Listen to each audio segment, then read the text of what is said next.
তুর পর্বতের কিনারায় মুসা নবী দাঁড়িয়ে কিছুক্ষণ পরে আল্লাহ বলতেছে, মুসা তুমি কেমন আছো? মুসা আলাইহিস সালাম বললেন, আলহামদুলিল্লাহ। তো মুসা আলাইহিস সালামের মনে মনে চিন্তা হয় যে আমি তো আলহামদুলিল্লাহ, আল্লাহ কেমন? তো জিজ্ঞাসা করতেছে, আল্লাহ আপনি কেমন আছেন? তো আল্লাহ এখন কি বলবে? আলহামদুলিল্লাহ। মুসা বলতেছে, আল্লাহ আপনি কেমন আছেন? একলা একলা আছেন, আপনার কাছে কেউ নেই। কোন দেশেতে আছো আল্লাহ? কোথায় তোমার বাসা? নীরবে বসিয়া তুমি দেখতেছো তামাশা।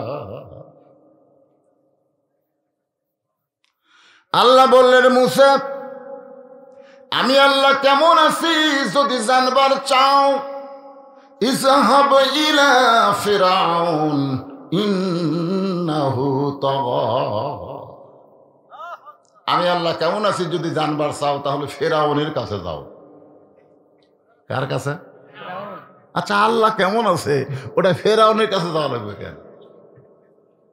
আজকে মৌলানারা কেমন আছে ওটা আপনারা জানেন না?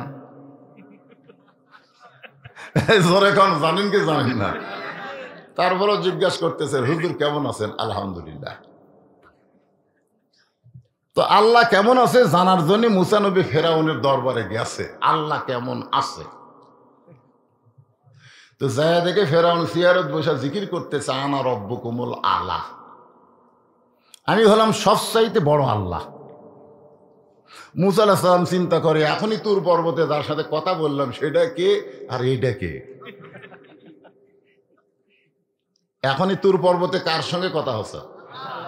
আর যারা দেখতেছে সিয়ারত বসে একজন আল্লাহর দাবি করতেছে। কিছুক্ষণ আগেই কিন্তু আমি কোরআন শরীফ দেখে আপনাদের এখানে আইছি। এই কোরআন কার? তাহলে আল্লাহর মাহফিলে আল্লাহর কোরআনের কথা হবে, জোরে কোন ঠিক কিনা? কিন্তু আইসা যদি দেখি না হুজুর এটা চলবি না, এটা চলবি না। ডাক্তার হয়ে রুগীকে বলতেছে এই ওষুধ লাগবে, রুগী বলে লাগবে না, খালি প্যারাসিটামল দাও, মাথার বিষ তো। আজকে আমাদের অবস্থা হয়েছে তাই, এক ওষুধ দিয়ে সব রোগ সারাবার চাই। অথচ আল্লাহ কোরআনে বলেন, অনুনাজ্জিলু মিনাল কুরআনি মা হুয়া শিফাউ ওয়া রাহমাতুল লিল মুমিনিন। এই কোরআন আজকে যুবকেরা জানলা দরজা বন্ধ করে মোবাইলের অশ্লীল ভিডিও দেখে, মনে করে বাপ মা ঘুমাইছে রে, কেউ চেতন নাই, দরজা জানলাও বন্ধ, ইচ্ছা মতো দেখি। আপনি বলেন তো, সবাই ঘুমাইলে একজন ঘুমায় না, তিনি কে? ছাদ দরজা জানলা সব যদি থাকে তারপরও যিনি দেখে তিনি কে? শুধু এই বিশ্বাসটা যদি যুবকদের থাকতো, কেউ না দেখলেও আল্লাহ দেখতেছে আর ফেরেশতারা লিখতেছে, তাহলে বাংলাদেশের কোনো যুবক অন্যায় অশ্লীলতা করতে পারতো না। জোরে কোন ঠিক কিনা? আমি যুবকদের টার্গেট করলাম এই কারণে, কারণ যখন চামড়া ঢিল হয় তখন মানুষ আল্লাহর সাথে মিল দিতে বাধ্য হয়ে যায়। জোরে কোন ঠিক কিনা? বুড়া আছে, একটা সুন্দরী মেয়ে গেলেও কয় চোখের পাওয়ার নাই ভাই রে, কি দেখবো।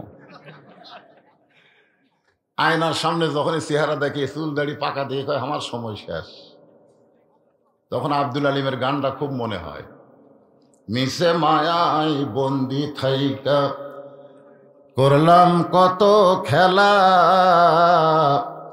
পশ্চিমে তাকিয়া দেখো তোমার জীবনের ডুইবা গেছে বেলা, এক পলকের নাই ভরসা, এক পলকের নাই ভরসা, মিশে সকল আশা, কখন বুঝি দারুণ ঝড়ে ভাঙবে তোমার বাসা।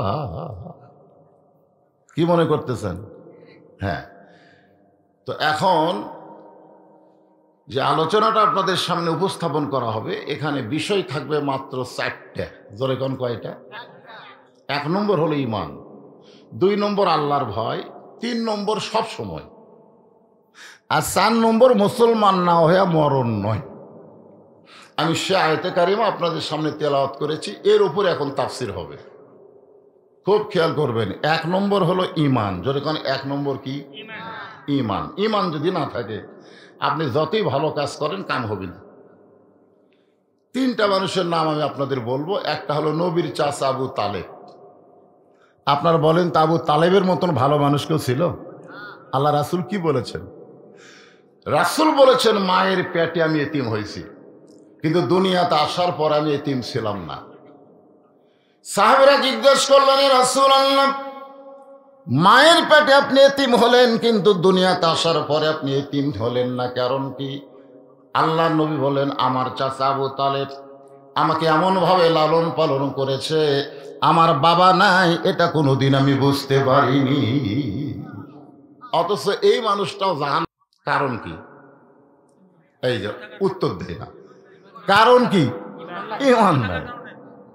সবচাইতে বড় দানবীর হলো দাতা হাতেম তাই, কিন্তু বেঈমান হওয়ার কারণে এত বড় দানবীর হয়েও জাহান্নামে যাবে। মহিলাদের জায়গা হচ্ছে না? আচ্ছা আচ্ছা আচ্ছা, চাপায় বসেন মা, আপনাকে ওয়াজ হবি তো। তো মহিলাকে ওয়াজ করে নিয়ে, কিন্তু আমি বুড়া মানুষ করাই লাগবে। আমার মায়েরা চাপা চাপা বসেন, আপনাদের জায়গা হচ্ছে না, একটু জমে জমে বসেন। মানে আসলে মহিলারা ওয়াজ শোনে বুঝলেন, কিন্তু ধরে না। এই সমস্যা হলে এই জায়গা ওয়াজটা তো ধরা লাগবে, কিন্তু ধরে না। আপনাদের খবর কি? আল্লাহ বলেছেন সামিনা কথা আয় না, শুনতে হবে ধরার নিয়তে। কেউ যদি সারা জীবন খালি পড়ে সোর সোর সোর সোর সোর সোর, কিন্তু ধরে না, ওই গ্রামে কি চুরি কমবি? চোর ধরা লাগবে। আজকে আসুন আলোচনাটা শোনেন। ঈমান। সাহাবীরা জিজ্ঞাসা করলেন, মা হুয়াল ঈমান ইয়া রাসূলুল্লাহ, হুজুর ঈমান সম্পর্কে একটু আমাদেরকে বলেন। আল্লাহর নবী বললেন, ইকরার বিল লিসান, জবানে বলতে হবে লা ইলাহা ইল্লাল্লাহ। তাসদিক বিল জানান, শুধু জবানে বললে হবে না, কলিজার মধ্যে জায়গা দেওয়া লাগবে। কলিজার মধ্যে ঈমানের জায়গা যারা দিবে তাদের কাছে জীবনের চাইতে ঈমানের মূল্য অনেক বেশি হবে। আপনাদের কাছে কিসের দাম বেশি, জীবনের না ঈমানের?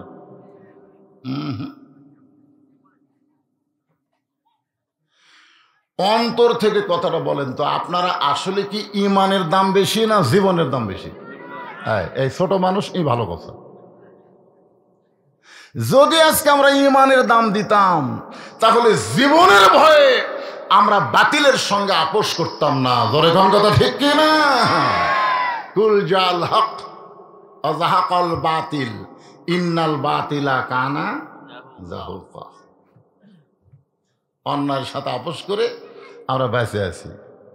যতই বাঁচার চেষ্টা করেন বাঁচতে পারবেন না। যতই বাঁচার চেষ্টা করি আমরা বাঁচতে পারবো না, একদিন আমাদেরকে মরতেই হবে। ঠিক কিনা বলেন? আল্লাহ বলেছেন মরে যাও, কিন্তু মুসলমান না হইয়া তোমরা মরিও। মুসলমান হইয়া মরাটা কি, কেমনে মরা যাবে, এই বিষয় নিয়েই তো আজ হবে। তাসদিক বিল জানান, কলিজার মধ্যে ঈমান। আমার মায়েরা যারা পর্দার অন্তর আছেন শোনেন, কলিজার মধ্যে ঈমানের জায়গা যখন হবে, ওই মানুষটা একটাবারও মৃত্যু নিয়ে চিন্তা করবে না, কারণ মরে গেলে তার জন্য ভালো না খারাপ। ইন্নাল্লাযীনা ক্বালু রাব্বুনাল্লাহু সুম্মা ইসতাকামু তাতানাজ্জালু আলাইহিমুল মালাইকা আল্লা তাখাফু ওয়া লা তাহজানু ওয়া আবশিরু বিল জান্নাতিল্লাতী কুনতুম তুআদুন। ঈমানকে গ্রহণ করে এর প্রতি যারা অটল থাকবে, তাসদিক বিল জানান, কলিজার মধ্যে ঈমানের জায়গা দিয়া এর প্রতি যারা ইস্তেকাম থাকবে, আল্লাহ বলেছেন তাদের কোনো ভয় নাই। আল্লাহ তাখাফ, তাদের কোনো ভয় নাই, ওয়ালা তাহজান, তাদের কোনো চিন্তা নাই, ওয়া আবশিরু বিল জান্নাহ, মরার সঙ্গে সঙ্গে তাদেরকে জান্নাত বরণ করে নিবে। জোরে বলেন সুবহানাল্লাহ। দুনিয়ার মানুষ রাখা আসবে কবরে, কিন্তু তাদের দেহ কবরে থাকবে, কিন্তু ভিতরের পাখিটাকে আল্লাহ কবরে রাখবে না। ইল্লিন নামক জান্নাতের বাগানে আল্লাহ স্বাধীনভাবে ছেড়ে দিবে। জোরে বলেন সুবহানাল্লাহ। আমরা মরার ভয় করি, মুসলমান মরার ভয় করবে? আজকে ফিলিস্তিনের দিকে খেয়াল করে দেখেন, ফিলিস্তিন মুসলমান কি মরার ভয় করতে চায়? হ্যাঁ, আল্লাহর ঘর হেফাজতের জন্যে একজন মা চিৎকার করে বলেছে, কাবা ঘর ধ্বংস করতে এসেছিল আব্রাহা, আল্লাহ তৈরান আবাবিল পাখি দিয়ে কাবা ঘরের হেফাজত করছে। সূরা ফিল পড়েন, হস্তি বাহিনীর অবস্থা কি হয়ে গেছে। এখন বলেন তো সে আল্লাহ আছে না নাই? তাহলে ইহুদির বাচ্চারা বাইতুল মুকাদ্দাসকে ধ্বংস করতে চায়, বাইতুল মুকাদ্দাসকে নাফাক করতে চায়। আল্লাহর কেউ আবাবিল পাখি আর নাই? আবাবিল পাখি খেয়ে মানুষ আছে, আছে সাইজ মতো মার হবে। যখন ফেরাউন মুসাকে আক্রমণ করলো, আল্লাহ কয় মুসা দৌড়াই। ফেরাউন কয় আমার ভয়ে মুসা দৌড়াই। মুসা বলতেছে, আল্লাহ তুমি দৌড়াবার কইলে আমি দৌড়াই, আর ই কয় আমার ভয়ে দৌড়াই। আল্লাহ কয় জাগা মতো যা, সাইজ মতো মার। জোরে কোন কথা ঠিক কিনা? সাইজ মতো মার হয়নি? আজও মুসার দলকে যে ফেরাউনের দলেরা ধাবড়ায়, আল্লাহ কয় দৌড়া, মায়ের হবি সাইজ মতো। জোরে কোন কথা ঠিক কিনা? হ্যাঁ, সাউন্ড হবি না, মায়ের হবি, তার সাউন্ড হবি না। একটু মনোযোগ দিবেন। তাসদিক বিল জানান, আমল বিল আরকান। ঈমানকে রাসূল বুঝাইলেন তিন ধাপে। একটা হলো জবানে বলতে হবে, কলিজার মধ্যে জায়গা দেওয়া লাগবে, আমলের মাধ্যমে প্রকাশ করা লাগবে। ঈমান গ্রহণ করার পরে ঈমানকে রাখার জন্যে এক নম্বর আমলের নাম হইল নামাজ। ঈমানকে রাখার জন্যে এক নম্বর আমলের নাম কি? রাসূল বলেছেন, লা সালাতা লা ঈমানা, যার নামাজ নাই তার ঈমান নেই। আপনাকে মসজিদের পূর্ব পাড়া মদিনা মসজিদ, ও বাবা নামত হচ্ছে রে মদিনা, সুবহানাল্লাহ। মনে বড় আশা ছিল যাব মদিনায়, সালাম আমি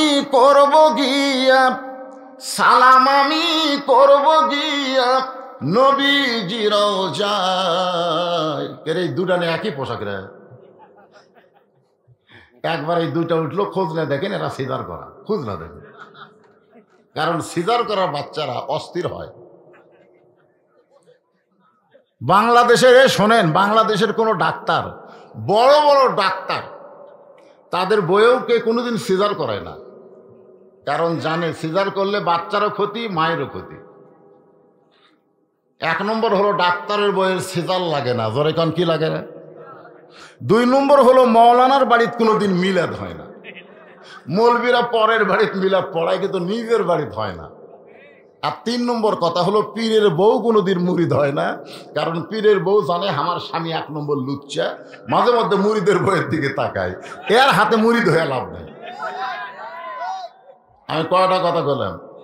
তিনটা। খুব খেয়াল করবেন, ঘাটে ঘাটে মিল। কারণ ডাক্তাররা এখন কষাই হয়ে গেছে। নর্মালে 2 দিন পরেই বাচ্চা হবে, কিন্তু আলট্রাসাউন্ড করে বলতেছে কাত হয়ে আছে, বেকা হয়ে আছে, পানি শুকে গেছে। মেয়ে মানুষ তো অধৈর্য। এখনকার মেয়েরা কে ধৈর্যই নাই। কি বলবো প্রসবের কথা, মা বিনে সেই ব্যথা কেউ তো বুঝিবে না। মাজন ঠেকিয়া সন্তানের দায়, অকালে মা মারা যায়, কেন সে মায়ের ভক্তি করো না। এমন দরদি ভবে কেউ হবে না আমার মা গো। আমার দাদি বড় হলে আমার সাথে গল্প করছে, তোক বার করতে ভাই, তোর মাথা লম্বা হয়ে গেছিল, পরে থাবা তোর মাথা আমরা গোল করছি রে। আর এখন পেট কাটা দেখে বাচ্চার ঘুমই ভাঙেনি। ডাক্তাররা কয় ঘুম যে ভাঙলো না, বড় ডাক্তার কয় 2 দিন পরে এমনি হবি, আর 2 দিন আগে যে কাটছিস আর কি করবি, ঘুমের মধ্যে আছে। তো জেতা না মরা এটা টেস্ট করার জন্য পেটের থেকে বাইর করে একটা ঘুরে আনবে। এইরকম ঘুরে দেওয়ার পরে বাচ্চা মাথার ঝাঁকি খায়, করে কান্দা ওঠে। ওই যে ঝাঁকি খাওয়া খাসে, ওই ঝাঁকিতে বাচ্চা মোবাইল ছাড়া কান্না থামে না, মোবাইল ছাড়া ভাত খায় না। ধরে কোন কথা ঠিক কিনা? এরা হলো সিজার করা, সিজার। এই যে দুটা উঠে গেল খুঁজলে দেখে সিজার করা। এরা বেশিক্ষণ থাকতে পারবে না, অস্থির। সামনে কাতারে বসে উঠে যাওয়া দেখে যাতা কথা মনে করছে। একটু মনোযোগ দিয়ে শুনবেন। ইমানকে রক্ষা করার জন্য 1 নম্বর আমলের নাম কি? নামাজ। কথা সবাই বলো না। এশার নামাজ মাগরিবের নামাজ পড়েনি, এখন ওয়াজ শুনতেছে, এরকম নাই? ওরা নামাজ কবে? কারা কারা মাগরিব এশার নামাজ পড়েননি? আপনারা খালি শোনেন। রাসূল বলেছে, মান তারাকা সালাতু মুতাম্মিদান ফাকাত কাফারা।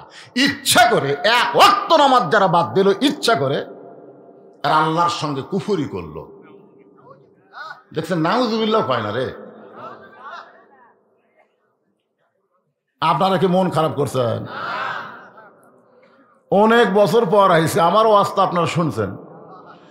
রাত কোন দিক দিয়ে যাবি বোঝা যাবে না, হাসতে হাসতে মার হবি। জোরে কোন কথা ঠিক কিনা? হ্যাঁ, আমি অন্য বক্তার মতো আড়ি আল্লাহ কাল চিল্লা চিল্লা মার দেই না, হাসমো মারমো। যারা মার খাবি ওরাও হাসবি। কি দিল রে। মাগরিব এশার নামাজ না পড়ে যারা ওয়াজ শুনতেছেন, ফজরের আগে যদি আপনার মৃত্যু হয়, দুনিয়ার কোটি কোটি মানুষ আপনার জানাজা দিলেও আপনি জান্নাতে যাবার পারবেন না, কারণ মরার আগেই আপনি বেঈমান হয়ে মরছেন। ধরে কোন কথা ঠিক না? বাইনাল আবদি ওয়াল কুফরি তরকুস সালাত। বান্দার কাফেরের মধ্যে পৃথক করার জিনিসটার নামই হলো নামাজ। যে নামাজ পড়বে সে হবে বান্দা, যে নামাজ পড়বে না সে হলো কাফের।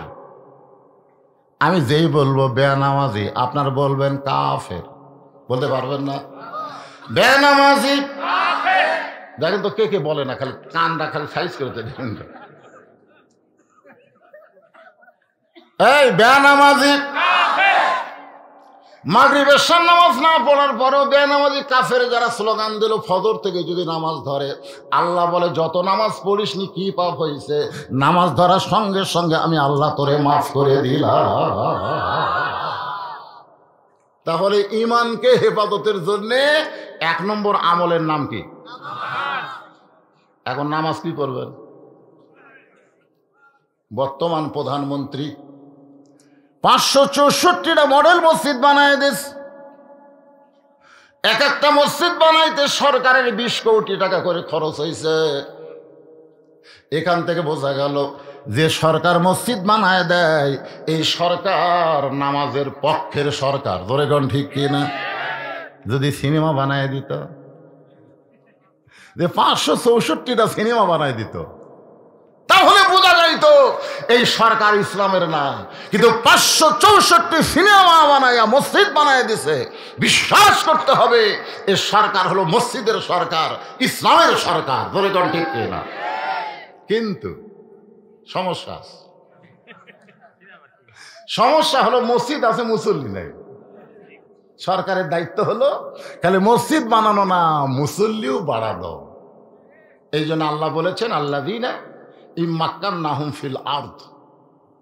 মুসলমানের মধ্যে কেউ যদি প্রধানমন্ত্রী হয়, সে যদি মুসলমান হয়, মুসলমানের মধ্যে কেউ যদি প্রেসিডেন্ট হয়, সে যদি মুসলমান হয়, তার 1 নম্বর দায়িত্ব হলো পদ্মা সেতু নির্মাণ করা। 1 নম্বর দায়িত্ব হলো বাল্য বিয়া বন্ধ করা। 1 নম্বর দায়িত্ব হলো রাস্তার উপর ওভারব্রিজ তৈরি করা, মেট্রো রেল ছেড়ে দেওয়া। এগুলো সবই দায়িত্ব, তবে 1 নম্বর না। 1 নম্বর দায়িত্ব হলো আকামুস সালাত, নামাজ কায়েম করা। ধরে কোন ঠিক কিনা? মসজিদ বানানোর সঙ্গে সঙ্গে সরকারের দরকার হলো আজান দেওয়ার পরে যেই সমস্ত যুবকেরা মসজিদের আশেপাশে ঘুরবে, ওদেরকে একটা ঘরে রিমান্ডে পাশার কাপড় খুলে সর পাটার উপর 10টা করে বাড়ি মারা লাগবে। ধরে কোন কথা ঠিক? কয়টা বাড়ি? কাপড়ের উপর না, কাপড় খুলে। এই আইন যদি সরকার করত, আমার মতন মৌলানার নামাজের কোনো ওয়াজ করা লাগতো না। ধরে কোন কথা ঠিক না? 13 বছর মক্কাত নবী ওয়াজ করছে, 13 বছর। ওয়াজের রেজাল্ট হলো মাত্র 320 জন। 13 বছরে কয়জন? 320 জন। হিজরত করে মদিনার যায়া শুধু ওয়াজ করে নাই, ওয়াজের সাথে সাথে আমলের আইন চালু করলো। 8 বছর পরে 10,000 সাহাবী নিয়ে মক্কা বিজয় করলো। 8 বছরে 10,000 নিয়ে মক্কা তাইছে, আরো তো মদিনাত আসি। তাহলে 13 বছরে 320 জন আর 8 বছরে 10,000। বোঝা লাগবে বক্তার ওয়াজ দেয়া কাম হবে না, সরকারের আইন দেয়া কাজ হবে। ধরে কম যদি আল্লাহর আইন হয়।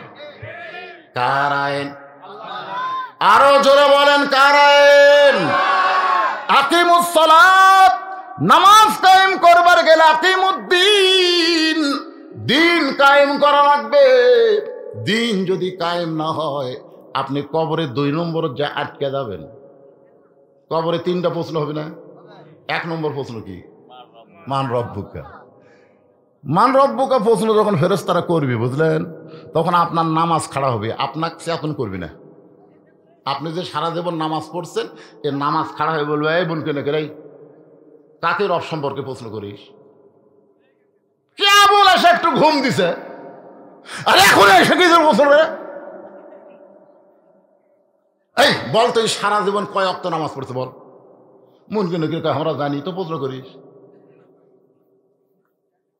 শুনিনি, মসজিদে ঢোকার সাথে সাথে নামাজের নিয়ত করে আলহামদুলিল্লাহি রব্বিল আলামিন, রুকু যায় সুবহান রাব্বিয়াল আযীম, সিজদা যায় সুবহান রাব্বিয়াল আলা। এতবার রব রব করে দুনিয়া থেকে কবর ত্যাগ বলাচ্ছে, ঘুম পাড়তিছে, আবার রব। মুনকির নাকির কয়, আল্লাহ তোমার বান্দাকে মান রব্বুকে প্রশ্ন করার পরে নামাজ যে খাবার খেয়েছে, আল্লাহ বলে যে নামাজ নিয়ে কবর আইছে, ওরা 1 নম্বর প্রশ্নের উত্তর হয়ে গেছে। ধরে করো সুবহানাল্লাহ। 2 নম্বরে যাই তো বিপদ বাড়ে। ওমা দিনুকে, ওরে বাবা রে। দিন কায়েমের আন্দোলনের যদি আপনি কর্মী না হন, আপনি যা পিটন খাবেন ভাই। এজন্য একটা গান আছে, রংবাজ। রংবাজ সিনেমা কেরে ছেলেরা, তোমরা রংবাজের নাম শুনছে? যদি ফুলগুলো হয় অভিমানে ঝরে যায়, আমি মালা গেথে বলো কারে পরাবো, সে যে কেন এলো না, কিছু ভালো লাগে না, কবরে আসো। মজা আছে, মজা মজা। একটু মনোযোগ দিয়ে শুনবেন। দিন কায়েমের আন্দোলন করতে গেলে 1 নম্বর পয়েন্টটা হলো আত্তাকুল্লাহ, ভয় করতে হবে কার? আর আল্লাহর ভয় করতে গেলে বর্তমান আইন দিয়া সম্ভব? দেখছেন 2 জুতা চোর কালাই কেন্দ্রীয় মসজিদের সামনে দিয়ে ঘুরতেছে, আর বুকো থাবা দিয়ে বলতেছে, আমাকে ভয়ে সব ভালো জুতা মসজিদের মধ্যে ঢুকছে। আমাকে 500 জন মুসল্লি জুতালিয়া মসজিদে ঢুকছে 2 চোরের ভয়ে। চোর কয়টা? ওরকে শিরা থাবান দেখছে, আমাকে ভয়ে। হায় হায়, মানুষের তৈরি আইন দিয়ে যখন রাষ্ট্র চলবে, তখন চোর টাকাদের মশান বাড়বে, আর ভালো মানুষের মশান কমে যাবে। তোর কোন কথা ঠিক না? আর আল্লাহর আইন চুরি করলে চোরের হাত কেটে দে। ওই ভালো জুতার দিকে হাত এরকম খবর নিয়ে যাচ্ছে, তখন জুতে সোনার টোপলাও যদি মসজিদ দরজায় রাখেন, কোন চোর বাংলাদেশে খুঁজে পাওয়া যাবে না। ধরে কোন কথা ঠিক কিনা? এটা কার আইন? আরো জোরে বলেন। এই কোরআন শুধু ফজিলতের জন্য, তেলাওয়াতের জন্য, কোরআন পড়ে সুবা খাওয়ার জন্য, কোরআন খতম দেওয়ার জন্য আল্লাহ আমাদেরকে দেয় নাই। এই কোরআনকে বাস্তব জীবন আমাদের গ্রহণ করা লাগবে, ঠিক কিনা ভাই? আমার মা বোনেরা যারা পর্দার অন্তরালে যারা বসে আছেন, একটু মনোযোগ দিয়ে শুনবেন। আমি নামাজের ওয়াজ করতেছি, যেই নামাজ সম্পর্কে একটা গান গাইছে বেগম মমতাজ। গানটা খুবই ভালো। আসলে মমতাজের সব গান খারাপ না, বলবো। হাদিস আছে বিস্তারিত, হুজুরি কলব ব্যতীত করছেন কালেও নামাজ তোর হবে না। তবে কেন গাও জোয়ারি, মানুষকে দেখাও নামাজ পড়ি, ও তোমার সিদ্ধ বীজে সুফসল ফলবে না। আজও কেন আল্লাহর নামাজ ধরতে পারলা না? আল্লাহ কয় নামাজের জোরে ফায়েসাকাত যাবে দূরে, পাক কোরআনে রয়েছে ঘোষণা। এখন আকাম কুকাম নামাজ রোজা একসাথে বান্দিয়া বোঝা, আকাম কুকাম নামাজ রোজা একসাথে বান্দিয়া বোঝা, জাহান নামে দিয়া সরাওয়ানা। আজও কেন আল্লাহর নামাজ ধরতে পারলা না? ইন্না সলাতি পড়েন, ইন্না সলাতি ওয়া নুসুকি ওয়া মাহইয়ায়া ওয়া মামাতি লিল্লাহি রাব্বিল আলামিন। কে মাই গলা কুটি রে কে বারে সি করে করে। আমি জীবনেও আমার ওয়াজ খুঁজে দেখবেন, ইউটিউবে না হলে আমার হাজার হাজার ওয়াজ আছে। আমি কোনোদিনও মাইকের দোষ ধরি না। আমার কোনো ওয়াজে দেখছেন যে মাইক আলা আমি কিছু কইছি? আজও কিছু করছি না ভাই রে, দুটা জোর হাত রে। এসিউ জন করিস না ভাই। হ্যাঁ ভোল্ট নাই?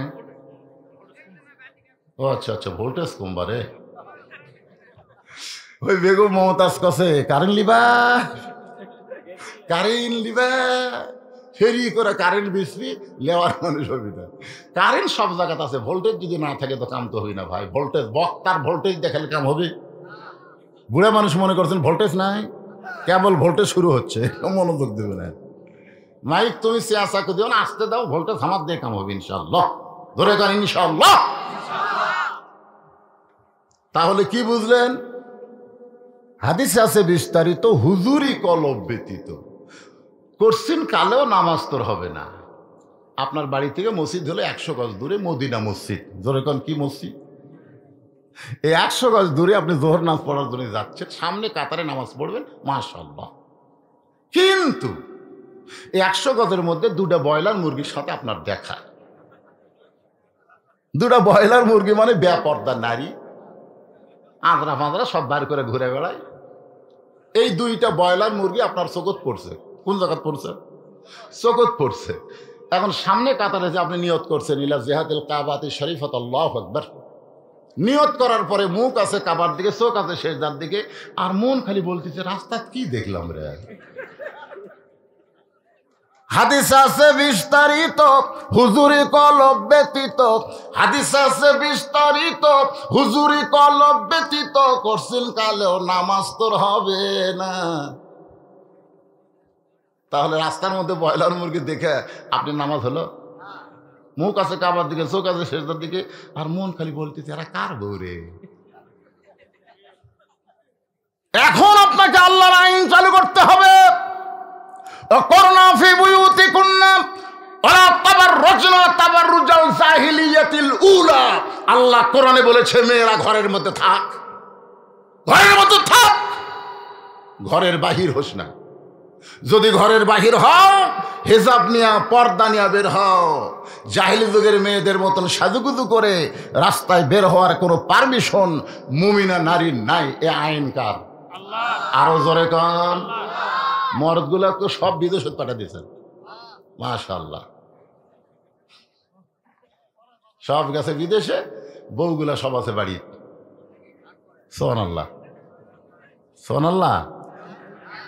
ওমা মিন দাব্বাতিন ফিল আরদি ইল্লা আলাল্লাহি রিজকুহা।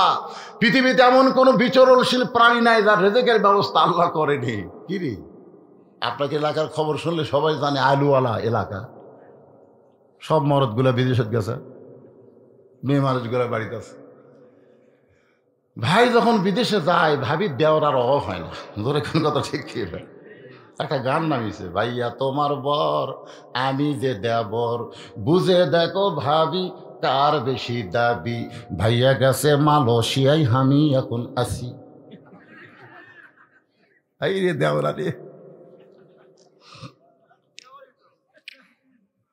একটু মনোযোগ দিয়ে শুনবেন আমার মায়েরা বোনেরা, যারা পর্দার অন্তরালে পর্দা করা সুন্নত নফল নয়, পর্দা করা হলো ফরজাইন। আল্লাহর নবী বললেন মেয়েরা মাত্র 4টে আমল করলে 8টা জান্নাত পাবে। ফাতেমা বলতেছে বাবা এত অল্প আমলে আল্লাহ 8টা জান্নাত দিবে, সে আমলগুলো কি? রাসূল বলেন ফাতেমা 1 নম্বর হলো নামাজ, 2 নম্বর রোজা, 3 নম্বর স্বামীর কথা মতো চলা, আর 4 নম্বর সতীত্বের হেফাজত পর্দা করা। ফাতেমা বললেন বাবা এই 4টে আমলের মধ্যে সবচাইতে গুরুত্বপূর্ণ আমল কোনটা? আল্লাহর নবী বললেন ফাতেমা সবচাইতে গুরুত্বপূর্ণ আমল হলো পর্দা। পর্দা যদি নারীদের না থাকে বাকি 3টা আমল দিয়ে তাদের কোনো কাজ হবে না। পর্দার ভিতরে থেকে বাকি 3টা আমল করা লাগবে। 1 নম্বর আমলের নাম কি? নামাজ। করে মেয়ে মানুষের কথা বলতেছি। 1 নম্বর আমলের নাম কি? আরো জোরে কোন? পর্দা মানে বোরকা। পর্দা মানে বোরকা। এই রে বোরকার সাইজ রে, এখনকার কতগুলো ছেলে স্কিন প্যান্ট পরে, স্কিন প্যান্ট দেখেন না, স্কিন প্যান্ট পরে বাইরে থেকে সব বোঝা যায়, সামনে টোপলা বোঝা যাচ্ছে, যন্ত্রগুলো টোপলা করে থসে, পিছনে কামরাঙ্গার মতন দাগ, ওই কাপড় পরছে ন্যাংটা হচ্ছে, বোঝার বুদ্ধি নেই। মেয়ে মানুষের কিছু বোরকা বার আছে, এই বোরকাগুলো এত টাইট ফিটিং বাইরে থেকে ভিতরে সবগুলো বোঝা যায়। এটা পর্দা না। পর্দা হলো নিজের চেহারাকে, নিজের ইজ্জতকে অপর পুরুষের চাইতে হেফাজত করা। খুব খেয়াল করে শুনবেন। সঙ্গে সঙ্গে মা ফাতেমা মাথার উপর ঘোমটা দিলেন। মায়েরা কি দেখতেছেন কেমন? হ্যাঁ তাহলে দেখেন মা, এইরকম ঘোমটা দিলেন মা ফাতেমা। আল্লাহ নবী বললেন ফাতেমা বাবার সামনে ঘোমটা কেন? বাবার সামনে ঘোমটা কেন? ফাতেমা বললেন বাবা আপনাকে দেখাই দিলাম, এই মুহূর্ত থেকে আমি ফাতেমা পর্দার ভিতরে ঢুকে গেলাম। গভীর রাত্রে হযরত আলীকে বুকের মধ্যে নিয়ে ফাতেমা কাঁদতেছে।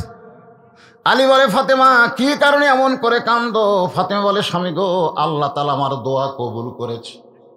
আলী বলে ফাতেমা দোয়া কবুল হলো খুশির খবর, কি এমন দোয়া করছে সে দোয়াটা আল্লাহ কবুল করলো? ফাতেমা বলে স্বামী গো দোয়া করেছি আল্লাহ যেন পর্দার ভিতরে আমার মৃত্যু দেয়। আল্লাহ তাআলা পর্দার ভিতরে আমার মৃত্যু দিবে, এই ইলহাম আল্লাহ আমারে জানাইছে। জোরে গান সুবহানাল্লাহ। আলী বলে ফাতেমা পর্দা যে মেনে চলে সে তো পর্দার মধ্যেই মরবে। বাংলাদেশের মেয়েরা পর্দা মানে না, কিন্তু মরার পরে পর্দা করে। জোরে গান ঠিক কি না? আমার এলাকার এক মেয়ে মানুষ ভাই চেয়ারম্যান দাঁড়াচ্ছে, যত মরদ মানুষ পাচ্ছে দৌড়াতে হাত ধরতেছে, হাত ধরে বলে ভাই আমাকে একটা ভোট দেওয়া লাগবে। ওই মেয়ে মানুষ দেখে আমি ভয় দৌড়, হুজুর হুজুর না বাবা এমনি ওই আমার হাত ধরবি। একটা মেয়ে মানুষ যদি হুজুরের হাত ধরে আপনার বলেন তো কি হবে? সঙ্গে সঙ্গে একটা, এখন তো মোবাইল সবার কাছে আসে না, দরকার আপনার লাগে একের ভাইরাল করে দিবি রে। আমি ওর স্বামীকে বললাম ভাই আপনার বউ যদি মারা যায় আপনি কয় কাপড় দিবেন? ওর স্বামী চোখ লাল করে গায়ে হুজুর আপনি আলেম না জালেম? আমি বললাম কেন? বলে আপনি জানেন না মেয়েরা মরলে কয় কাপড় দেয়? আপনার বউ মরলে যে কয়টা দেবেন আমার বউ মরলেও সে কয়টা দেবো। আমার বউ তার ভোটের ডানা নেই ভাই, আপনার বউদের ডানা আছে। মরদ মানুষের হাত ধরে ভোট চাটছে, তাহলে 5 কাপড় না খাটনি পর্যন্ত চাদর দিয়ে ঢাকা তুমি। তোর ঘর কথা ঠিক কিনা? সব মানুষ বলবে মেয়ে মানুষের লাশ দেখা যায় নাই, ঢাকা তো চাদর দিয়ে একটা খাটনি ঢাকাতেছে, ফেরেস্তা ঘুরতেছে। আল্লাহ আল্লাহ এই মেয়া যখন জীবিত আছিল পাড়ার সবাই এক দেখছে, আর মরার পরে 5 কাপড় দিয়ে চাদর দিয়ে ঢাকলো কে? আল্লাহ বলতেছিল বাংলাদেশ রে ওই দেশ বাঁচতে মানে না রে, মরার পরে মানে রে। মরার পরে মাইনা কোনো কাম হবে? কতক্ষণ কাম হবে? একটু মনোযোগ দিয়ে শুনবেন। ফাতেমা আলীকে বলতে স্বামী গো আল্লাহ তাআলা আমার দোয়া কবুল করেছে, পর্দার মধ্যে আমার মৃত্যু হবে। আলী বলে ফাতেমা আনন্দ করো, কারণ সারা জীবন তুমি পর্দার মধ্যে ছিলে, মরার সময় পর্দার মধ্যে মরবা, কান্দো কেন? ফাতেমা বলে স্বামী গো কবে মৃত্যু হবে আপনি কি জানেন? আলী বলতে ফাতেমা মৃত্যুর খবর কেউ বলতে পারে না, মরার খবর কেউ বলতে পারে। কথা কন না কেন? আপনারা পারেন নাকি? তাহলে নামাজ না পড়ে ঘুমান কেমনে? এই আর সালাত খায়রুম মিনান নাম শোনার পরে ল্যাপ ফুটি দেয়। আগে ছিল 3.5 হাত, 3.5 হাত, আজান শোনার পরে 2.5 হাত। হায় হায়, পাও নাই মাথাও নাই, মনে চাউলের বস্তা ঠেকাতো। এই যুবক, মেসির খেলা দেখো 3টা পর্যন্ত, কিভাবে বল পাস করলো, কিভাবে গোল দিল। সকালবেলা গল্প মারো, মুয়াজ্জিন কখন আজান দিয়েছে, এই আজান তোমার কানত পড়ে না। এরকম যুবক আছে না? নাই ধরে করে আছে না? 3টার সময় চেতন থাকো, আর আজানের সময় তুমি ঘুমাও। একটু মনোযোগ দিবেন। আলী বলতেছেন, ফাতেমা মরার খবর কেউ বলতে পারে না। ফাতেমা বলে, স্বামী গো, আল্লাহ যদি জানায় তাহলে বলতে পারে। আল্লাহ পাক আমারে জানাইছে আজকে গভীর রাত্রে ফাতেমার মৃত্যু হবে। গভীর রাত্রে মৃত্যু হবে, এই কথা শুনে সুবহানাল্লাহ না ইন্না লিল্লাহ? এটা কোন জায়গা তানোরে? আরে হবি তো। যাক, আপনারা গোল্ডেন এ প্লাস পেলেন। আসলে মানুষ মরলে ইন্না লিল্লাহ বলা লাগবে, এটা কোরআন হাদিসের কোনো জায়গাতেই নাই। এটা হচ্ছে ইজা আসাবাতুহুম মুসিবাতুন ক্বালু, সকলে পড়েন ইন্না লিল্লাহি ওয়া ইন্না ইলাইহি রাজিউন। গাছের গোড়া কাটলে গাছ যেমন ঠাস করে পড়ে যায়, হযরত আলী তেমনি পড়ে গেলেন ঘরের মাঝে। যিনি গভীর রাত্রে মৃত্যুবরণ করবে সেই ফাতেমা মুস্কি মুস্কি হেসে স্বামীর মাথাটা উরাতের উপরে নিয়ে কপালে একটা চুমা দিয়ে বললেন, স্বামী গো, আপনি হলেন আসাদুল্লাহিল গালিব, আপনি হলেন আল্লাহর সিংহ। আল্লাহর সিংহকে জোরে গান, আল্লাহর সিংহকে। আপনি হলেন আনা মাদিনাতুল ইলমি ওয়া আলিউ বাবুহা। রাসূল বলেছেন, আমি হলাম এলেমের শহর, আলী হচ্ছে তার দরওয়াজা। জ্ঞানের দিক দিয়ে আপনি 1 নম্বর, আবার শক্তির দিক দিয়েও আপনি কয় নম্বর? আর বইয়ের মরার খবর শুনে ঠাস করে পুরা যান। আপনি তো মরবেন না, আমি মরবো। আর এই খবর শুনে আপনি যদি দুর্বল হয়ে যান, তাহলে আমার 3টা চাওয়াকে পুরা করবে। আলী ফাতেমার মুখে হাত দেয়, বলে, ফাতেমা দুনিয়াতে গরিব ছিলাম বলে তুমি কিছুই চাইলা না, তাহলে মরার সময় তুমি কি চাইবা ফাতেমা? বলে, স্বামী গো, 1 নম্বর চাওয়া হলো রাতের অন্ধকারেই আমাকে দাফন করা লাগবে। রাতের অন্ধকারে মৃত্যুবরণ করব, আর দিনের আলোতে আমাকে দাফন করবেন, আমার পর্দার খেলাফ হবে। এই জন্য আমার 1 নম্বর চাওয়া হলো রাতের অন্ধকারেই আমাকে দাফন করা লাগবে। আমার 2 নম্বর চাওয়া হলো আমার জানাজার কোনো ব্যবস্থা করবেন না, আমি ফাতেমার কোনো জানাজা লাগবে না। আলী বলে, ফাতেমা লক্ষ লক্ষ মানুষ তোমাকে দোয়া করবে, আর তুমি কেন জানাজা চাইবে না? ফাতেমা বলে, স্বামী গো, দুনিয়ার সমস্ত মানুষ যদি বলে ফাতেমা ভালো, আর আপনি যদি বলেন আমার বউ ভালো না, ওই লক্ষ মানুষের দোয়া দিয়ে ফাতেমার 1 তিল পরিমাণ লাভ হবে না। আর দুনিয়ার সব মানুষ যদি বলে ফাতেমা খারাপ, আর আপনি যদি বলেন ফাতেমা ভালো, 1 স্বামীর সার্টিফিকেটে ফাতেমার 8টা জান্নাতের দরজা আল্লাহ খুলে দিল। এখন বলেন, বউ ভালো হওয়া লাগবে কার কাছে? স্বামীর কাছে না দেওরার কাছে? আমাকে মাঝে মধ্যে আমারটা কয়, কাল তুমি আমাকে দেওয়া পারো না, তুমি গোটা পাড়া খুঁজে দেখো আমার বিরুদ্ধে কেউ নেই। আমি কই, কে রে, তুই তোমার ডিউটি করিস নাকি রে? হ্যাঁ, বউ ভালো হওয়া লাগবে স্বামীর কাছে। জোরে গান কার কাছে? আল্লাহ বলটা খালি তুমি আমাকে দেখা পারো না। বিদেশে যা টাকা পাঠায়, আর টাকা দিয়ে সব কিছু নিজের নামে করে, বাড়িতে আসার পরে বলে, তুমি যদি বিদেশ যাও তাহলে থাকবো, আর বিদেশে না গেলে আমাকে তালাক দাও। ইয়ার কি মারতিছে? শোনেন, বিদেশ থেকে যে অ্যাকাউন্টে টাকা পাঠাবেন, খবরদার বউয়ের অ্যাকাউন্টে টাকা পাঠাবেন না। বউ মরে গেলে বউ পাওয়া যাবে, বউ ছেড়ে দিলে বইয়ের অভাব নাই। মরদ মানুষ বইয়ের কিসের অভাব রে? ওর অ্যাকাউন্টে টাকা পাঠাবেন কেন?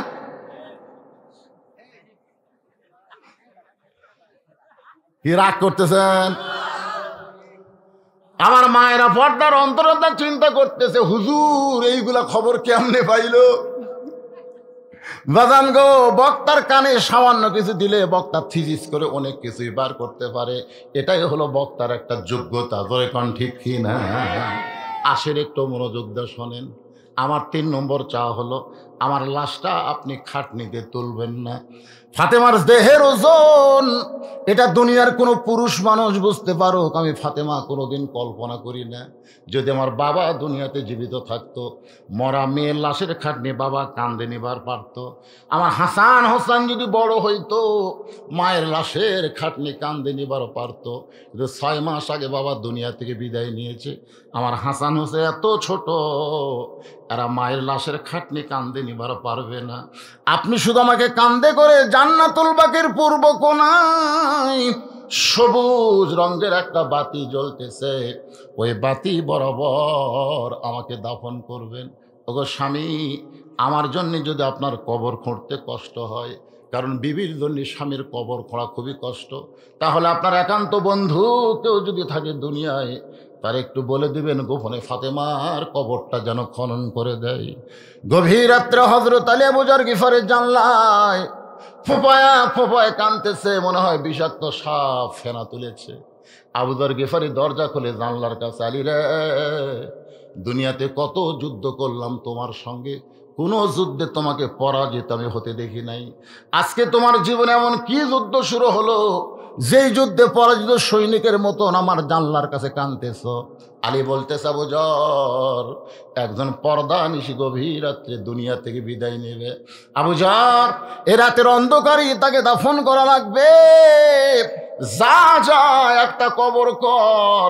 আবু যর গিফার বলে, আলী রে, সেই পর্দা নিশি কে গো? তার নাম কি তোমার জানা নাই? আলী বলতেছে, 6 মাস আগে আমার হাসান হোসাইন নানা হারাইছে, আবার 6 মাস পর আজকে গভীর রাত্রে আমার হাসান হোসাইন মা হারাবে। আবু যর গিফারি বলতে, যেটা হতে দেওয়া যায় না, কারণ তোমার 2টা সন্তানের চোখের পানি কোনো সময় শুকায় না। কোন সাহাবী পাইলেই জিজ্ঞাসা করে, তোমরা কি আমার নানাকে দেখছো? আমার নানা কোথায় রে? আমরা হাসান হোসেন খুঁজি কিন্তু নানা পাই না। আবু বকর বলেছে, রে নবীর সাহাবীরা, যতদিন নানা নানা বলে হাসান হোসেন কানবে, খবরদার নবীর রওজা তোমরা দেখাইয়া দিবা না। কারণ হাসান হোসেন যদি নবীর রওজার পাশে গিয়া একবার নানা নানা বলে চিৎকার দেয়, আমি আবু বকর বলতেছি নবীর ঘুম ভেঙ্গে যাবে। তার মানে বোঝা গেল, আমাদের নবী রওজার মধ্যে মরে যায়নি, আমাদের নবী রওজার মধ্যে ঘুমায়া আছে। সবাই আমার সঙ্গে বলেন, ইসলামের আলো, বলেন বলেন, ইসলামের আলো জ্বলায়া দিয়া নবী ঘুমায়া আসেন সোনার মদিনায়। এটা কি ভাই জান? 3 বছর পর্যন্ত রাখতে পারেন। এখনই মহিলা প্রশ্ন করছে। আমি টাঙ্গাইলে এক ওয়াজে বলছি যে মেয়েরা জোরে কথা বলবেন না, জোরে কথা বললে পর্দার খেলাফ হয়, পরপুরুষ যদি শোনে। মেয়েরা জোরে কোরআন তেলাওয়াত করা যাবে না, জোরে কোরআন তেলাওয়াত করলে পরপুরুষ শুনলে পর্দার খেলাফ হয়। এ ওয়াজ করার সাথে সাথে মেয়েদের প্যান্ডেল থেকে একজন একটা স্লিপ দিছে, স্লিপে লেখছে, হুজুর, মেয়েদের জোরে কথা বললে যদি পর্দার খেলাফ হয়, তাহলে প্রধানমন্ত্রী যখন জাতির উদ্দেশ্যে ভাষণ দেয়, এই ভাষণ শোনা কি? আমি তখন চিন্তা করলাম, এর যদি আমি ডাইরেক্ট উত্তর দেই, তাহলে টাঙ্গাইল তাহার বলে দেওয়া লাগবে না, এরই মধ্যে আমাকে ধরবে, তোরে কোন ঠিক কে না। আমি কইলাম, মা তুমি কোন বক্তার কাছে প্রশ্ন লিখছ? উত্তর দিবি ঠিকই, তবে ডাইরেক্ট দিবি না। ও দো ইলা সাবিল রব্বিকা লেখ না, হেকমতের সাথে মার হবে। দেখি কি লিখছে। আমার প্রশ্ন হচ্ছে, আমরা 3 জন সন্তানই রমজান মাসে জন্মগ্রহণ করেছে, 3 জন সন্তান রমজান মাসে জন্মগ্রহণ করছে। আমি রোজা পালন করতে পারিনি।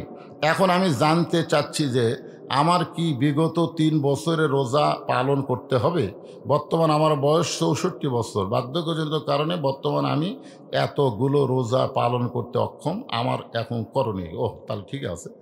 মানে রোজা অবস্থায়, এখন কোনো মার পেটে বাচ্চা আসার পরে মা যদি রোজা থাকে, ওই বাচ্চা দুনিয়াতে এসে রোজা নিয়ে কোনো চিন্তা করা লাগবে না। আজকে হোটেলের দরজাত কালো পর্দা দিয়ে তারা রোজার মাসে খায়। ওদের একজনকে আমি বললাম খবর কি, বলে হুজুর 11 মাস আমার খিদে নেই, কিন্তু রোজার মাসে খিদে বেড়া যায়। আপনি বলেন তো কারণ কি? আমি বললাম তোর মা কি জীবিত আছে? বলে হ্যাঁ। তোর মায়ের কাছে যা। আর মাকে গিয়ে বলতেছে আমি রোজার মাসে এত খিদা লাগে কেন? মা বলতেছে তোর দাদি এই সর্বনাশ করছে। তোর দাদি আমার কইছে বৌমা খবরদার রোজা থাকবা না, রোজা থাকলে কিন্তু পেটের বাচ্চা শুকা যাবি। আমি তুই কি তাজা ছোয়ার জন্য রোজার মাসে খাচ্ছি রে? ওই যে তোর রোজার মাসে খাওয়া শুরু হচ্ছে পেটের ভিতর, দাঁড়িয়ে আসা তুই রোজা থাকবার পারতেছিস না। এই জন্য মা যদি ভালো হয় পেটের সন্তান আল্লাহর ওলি হয়। সুবহানাল্লাহ বলেন না কেন? বিরাট ভুল করেছে, বিরাট ভুল। পেটে বাচ্চা নিয়ে রোজা থাকেনি, ওই 3 বছরে 3টা বাচ্চা দেখেন বেরোজাদার, এরাও রোজা থাকতে পারবি না। কারণ রোজার মধ্যে খাওয়ার অভ্যাস আছে। একজন খ্রিস্টান নেপোলিয়ান বলেছে তোমরা যদি ভালো একটা সন্তান চাও তাহলে ভালো একটা কিসের দরকার? আরো জোরে বলেন কিসের দরকার? ভালো একটা মায়ের দরকার। মা মনে কষ্ট নিয়েন না, আপনার 64 বছর বয়স হয়ে গেছে, যদি রাখবার না পারেন টাকা দিয়ে রোজা রাখার ব্যবস্থা করে। আসেন মূল আলোচনায়। পুরুষ মানুষের জন্য নামাজের ওয়াজ আমি করতেছিলাম, মনে আছে না ভুলে গেছেন? হাদিস আছে বিস্তারিত, হুজুরি কলব ব্যতীত। কেরে গানটা গালি কি গুনাহ হবে?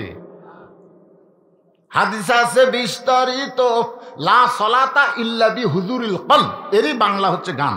হাদিস আছে বিস্তারিত, হুজুরি কলব ব্যতীত করছিন কালেও নামাজ তোর হবে না। তবে কেন গাও জোয়ারি, মানুষকে দেখাও নামাজ পড়ি, ও তোমার সিদ্ধ বীজে সুফসল ফলবে না। ফাওয়াইলুল লিল মুসাল্লিন আল্লাযীনা হুম আন সালাতিহিম সাহুন আল্লাযীনা হুম ইরাউন ওয়া ইয়ামনাউনাল মাউন। নামাজের কথা শুনলে কি বিরক্ত হচ্ছেন? মসজিদের মাহফিল যায়, মসজিদের উন্নয়ন বলতে কি মসজিদ দোতলা করা? হুজুর এত মুসল্লি হুজুর জায়গা হচ্ছে না, এই জন্য দোতলা কর্ম। তাই বললাম ভাই ফজরের খবর কি? কয় এক কাতারে হয় না। জোহরের খবর কি? আলু বাগু আলু বানতেছে, আলু বান্ধিচ্ছে। আসরের খবর কি? কয় মোলাম গাড়ি বাজারত গেছে। মাগরিবের খবর কি? কয় কোনো মতে। আসরের এশার খবর কি? কয় ফজরও দেয় এশাও দেয়। মসজিদের মধ্যে কয় কাতার? কয় 9 কাতার। তো 9 কাতারে এক কাতারে হয় না, তাহলে দোতলা কেন? আমি বলার আগেই পেছন তাই বলে দিয়েছে, ওই যে জুমার দিন সবার শেষে আসে আগে যায়, ওই শালাকের জন্য দোতলা করা লাগতেছে। হ্যাঁ, সবার শেষে এসে আগে যায়, এরাই হলো ফাওয়াইলুল লিল মুসাল্লিন। এরা হলো মুসল্লিরা, ঠাট্টাকারী, আল্লাহর সঙ্গে তারা ঠাট্টা করে। রে যুবকেরা, কারণ নামাজ সম্পর্কে রাসূলের হাদিস হলো 7 বছর থেকে নামাজের তালিম দেওয়া। কয় বছর? 7 বছর তালিম। বোঝেন? নিয়ত করা লাগবে কিভাবে, হাত কিভাবে তোলা লাগবে, হাত কিভাবে বান্ধা লাগবে, রুকু কিভাবে করতে হবে, সেজদা কিভাবে দেওয়া লাগবে, কিভাবে কাতার সোজা করতে হবে। 7 বছর পর্যন্ত তালিম দেওয়া লাগবে। 7 থেকে 3 বছর 10 বছর এসে তাকে জোর করে নামাজ ধরাতে হবে। যদি নামাজ ধরবার না চায় তারা ঘাড়ত হাত দেওয়া লাগবে। চুপ! ঘাড়ত হাত দেয়, ঘাড়ত বোঝেন? জোর করে নামাজ পড়ার লাগবে। হুকুম কার? আরো জোরে বলেন হুকুম কার?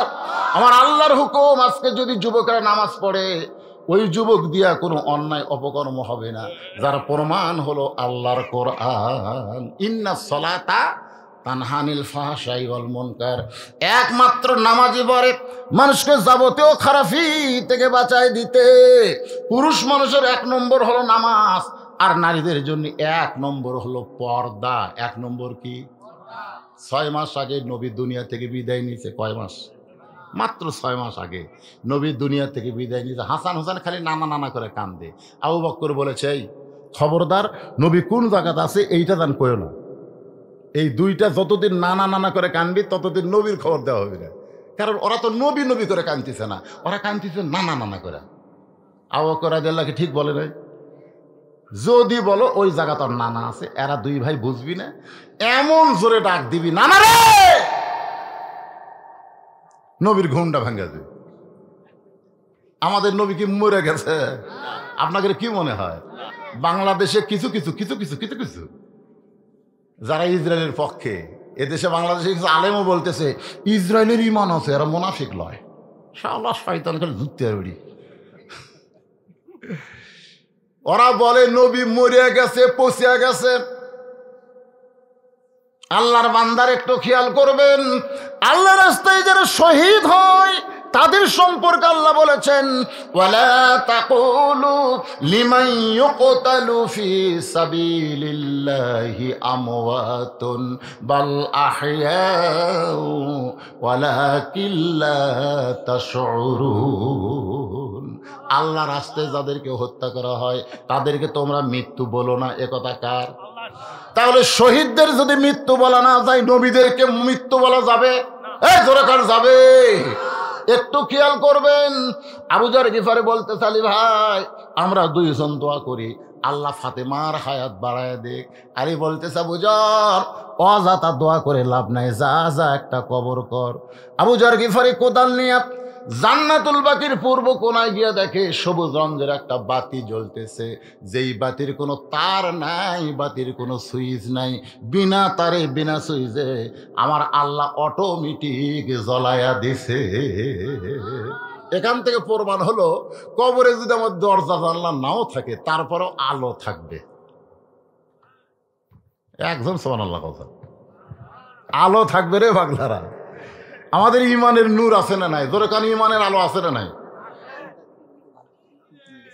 জি আচ্ছা ঠিক আছে, অসুবিধা নেই, বসে না। লষ্ট নয় রে বারে, লষ্ট নয় রে।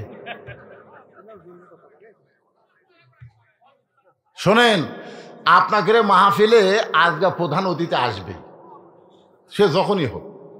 আমার ওয়াজ চলতেই থাকবে, আমার ওয়াজ চলতেই থাকবে, বুঝলেন? কিন্তু কমিটির মধ্যে একটু একটু কিছু লোক থাকে না যারা নামাজ পড়ে না কিন্তু মসজিদের উন্নতি চায়, এরকম লোক আছে না নাই? আছে। কিন্তু আমি এক ওয়াজে বলতেছি ভাই আল্লাহর ঘর মসজিদে 10 বস্তা সিমেন্ট দান করা লাগবে, 10 বস্তা 10 বস্তা। একটা নামাজে ওঠেনি। সাইড থেকে এক বেয়া নামাজ এসে হুজুর 20 বস্তা দেবো। আমি চিন্তা করলাম কে রে ইয়া তো বলো দাঁড়াবি, একদিন হাসতেছে না, হাসেন কে ভাই? কানে কানে নামাজে পড়ে না,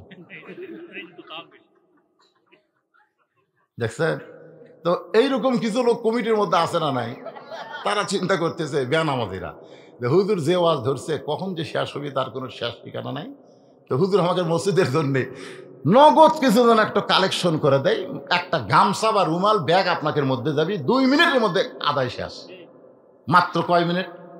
এরকে খুশখুশিটা বন্ধ হোক। এরা তার মনে করবো না পারে যে লোক উঠে গেল রে, 2-1টা লোক তো উঠবি রে, সবকে এক 2-1টা লোক উঠবে না? কারো পেশাব টেবে লাগবে, উঠবে তো, এত হাজার হাজার মানুষের মধ্যে 2-1টা উঠতে পারে। তো ভাই এই রুমাল ব্যাগটা ভিতরে ঢোকো তো। আপনারা দান বাক্স যখন আপনাদের সামনে আসে আপনারা কি করেন? টাকা দেন না ঠেলা মারেন? আপনাদের মধ্যে ব্যাগ যাবে, ব্যাগের মধ্যে কারা কারা টাকা দিবেন তারা একটু 2 হাত তোলা আল্লাহকে দেখান তো। যারা দিবেন, এই যারা দিবেন তারা হাত তোলেন, হাত টান টান করে তোলেন তো ভাই। যারা দিবেন 10 পারেন, 20 পারেন, 50, 100 যা পারেন আল্লাহর রাস্তায় দিবেন। আচ্ছা হাত নামান। ব্যাগ মুখের আগে যাবে, টাকা দিবেন না, এরকম কারা আছেন একটু হাত তোলেন তো। তার মানে বোঝা গেল একজনও নাই, সবাই দান করবে। কেউ যদি মনে করে হুজুর আমি 500 টাকা দিব, 1000 টাকা দিব, 5000 দিব, 10,000 টাকা দিব, তারা ব্যাগের মধ্যে দিবেন না। না না না, যারা 500-1000 দিবি তারা ব্যাগত দিবে, তারা ট্রেজর দিবে। আপনাদের মধ্যে যদি কোনো জামাই আসে, জামাই এই জামাই আসেনি, জামাই এই জামাইগুলা ব্যাগের মধ্যে 10 টাকা দিয়ে ট্রেজের উপরে 500 মারবেন, এই সময়ের মধ্যে আদায় কমপ্লিট। চেয়ারম্যান সাহেব কি ব্যাগের মধ্যে দিবি? আপনি চেয়ারম্যান না, তা আপনি ব্যাগের মধ্যে দেবেন? আপনি একটু হাতত দেন। আগে দিয়েছেন মাশাআল্লাহ, আগেই কাম সারছে রে। বড় বড় দামি দামি গাড়ির টিকিট কিন্তু বাসের মধ্যে হয় না, কাউন্টারে হয়। যেরকম ঠিক না, তারা কাউন্টারে কাম সারছে চেয়ারম্যানের। দরকার নাই, বাসের মধ্যে আর আদায় চলবে না। আপনাকে যেটা হচ্ছে ওরা দেন, 10, 20, 50, 100 যে যা পারেন একটু জিকির করেন আর দান করেন। লা ইলাহা ইল্লাল্লাহ, লা ইলাহা একজন ওটা বসা করবেন, আল্লাহর রাস্তায় সবাই বসবেন, মাহফিলের সৌন্দর্য নষ্ট করবেন না। লা ইলাহা ইল্লাল্লাহ, লা ইলাহা ইল্লাল্লাহ, লা ইলাহা ইল্লাল্লাহ, লা ইলাহা ইল্লাল্লাহ, লা ইলাহা ইল্লাল্লাহ, লা ইলাহা ইল্লাল্লাহ, লা ইলাহা। হ্যাঁ, আদায় শেষ হলে ব্যাগগুলো কুটি যাবে টেজে। আদায় শেষ হওয়ার পরে ব্যাগগুলো টেজে দেবেন, আর মেয়েদের মধ্যে মায়েদের মধ্যে বিশ্বস্ত লোককে পাঠাবেন। কোথায়?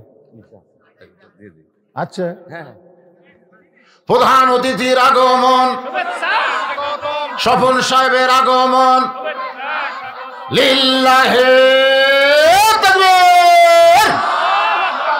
মাস কেরে কি হলো? বাদি গেল কেরে? খুব ভালো হলো, ভালো হলো না? আদায় হচ্ছে এই ফাঁকে উনি আইছেন, মানে ওয়াজের মধ্যে কোনো ব্যাঘাত ঘাটতেছে না। আমার ভাই সময় মতো এসে গেছে, আলহামদুলিল্লাহ।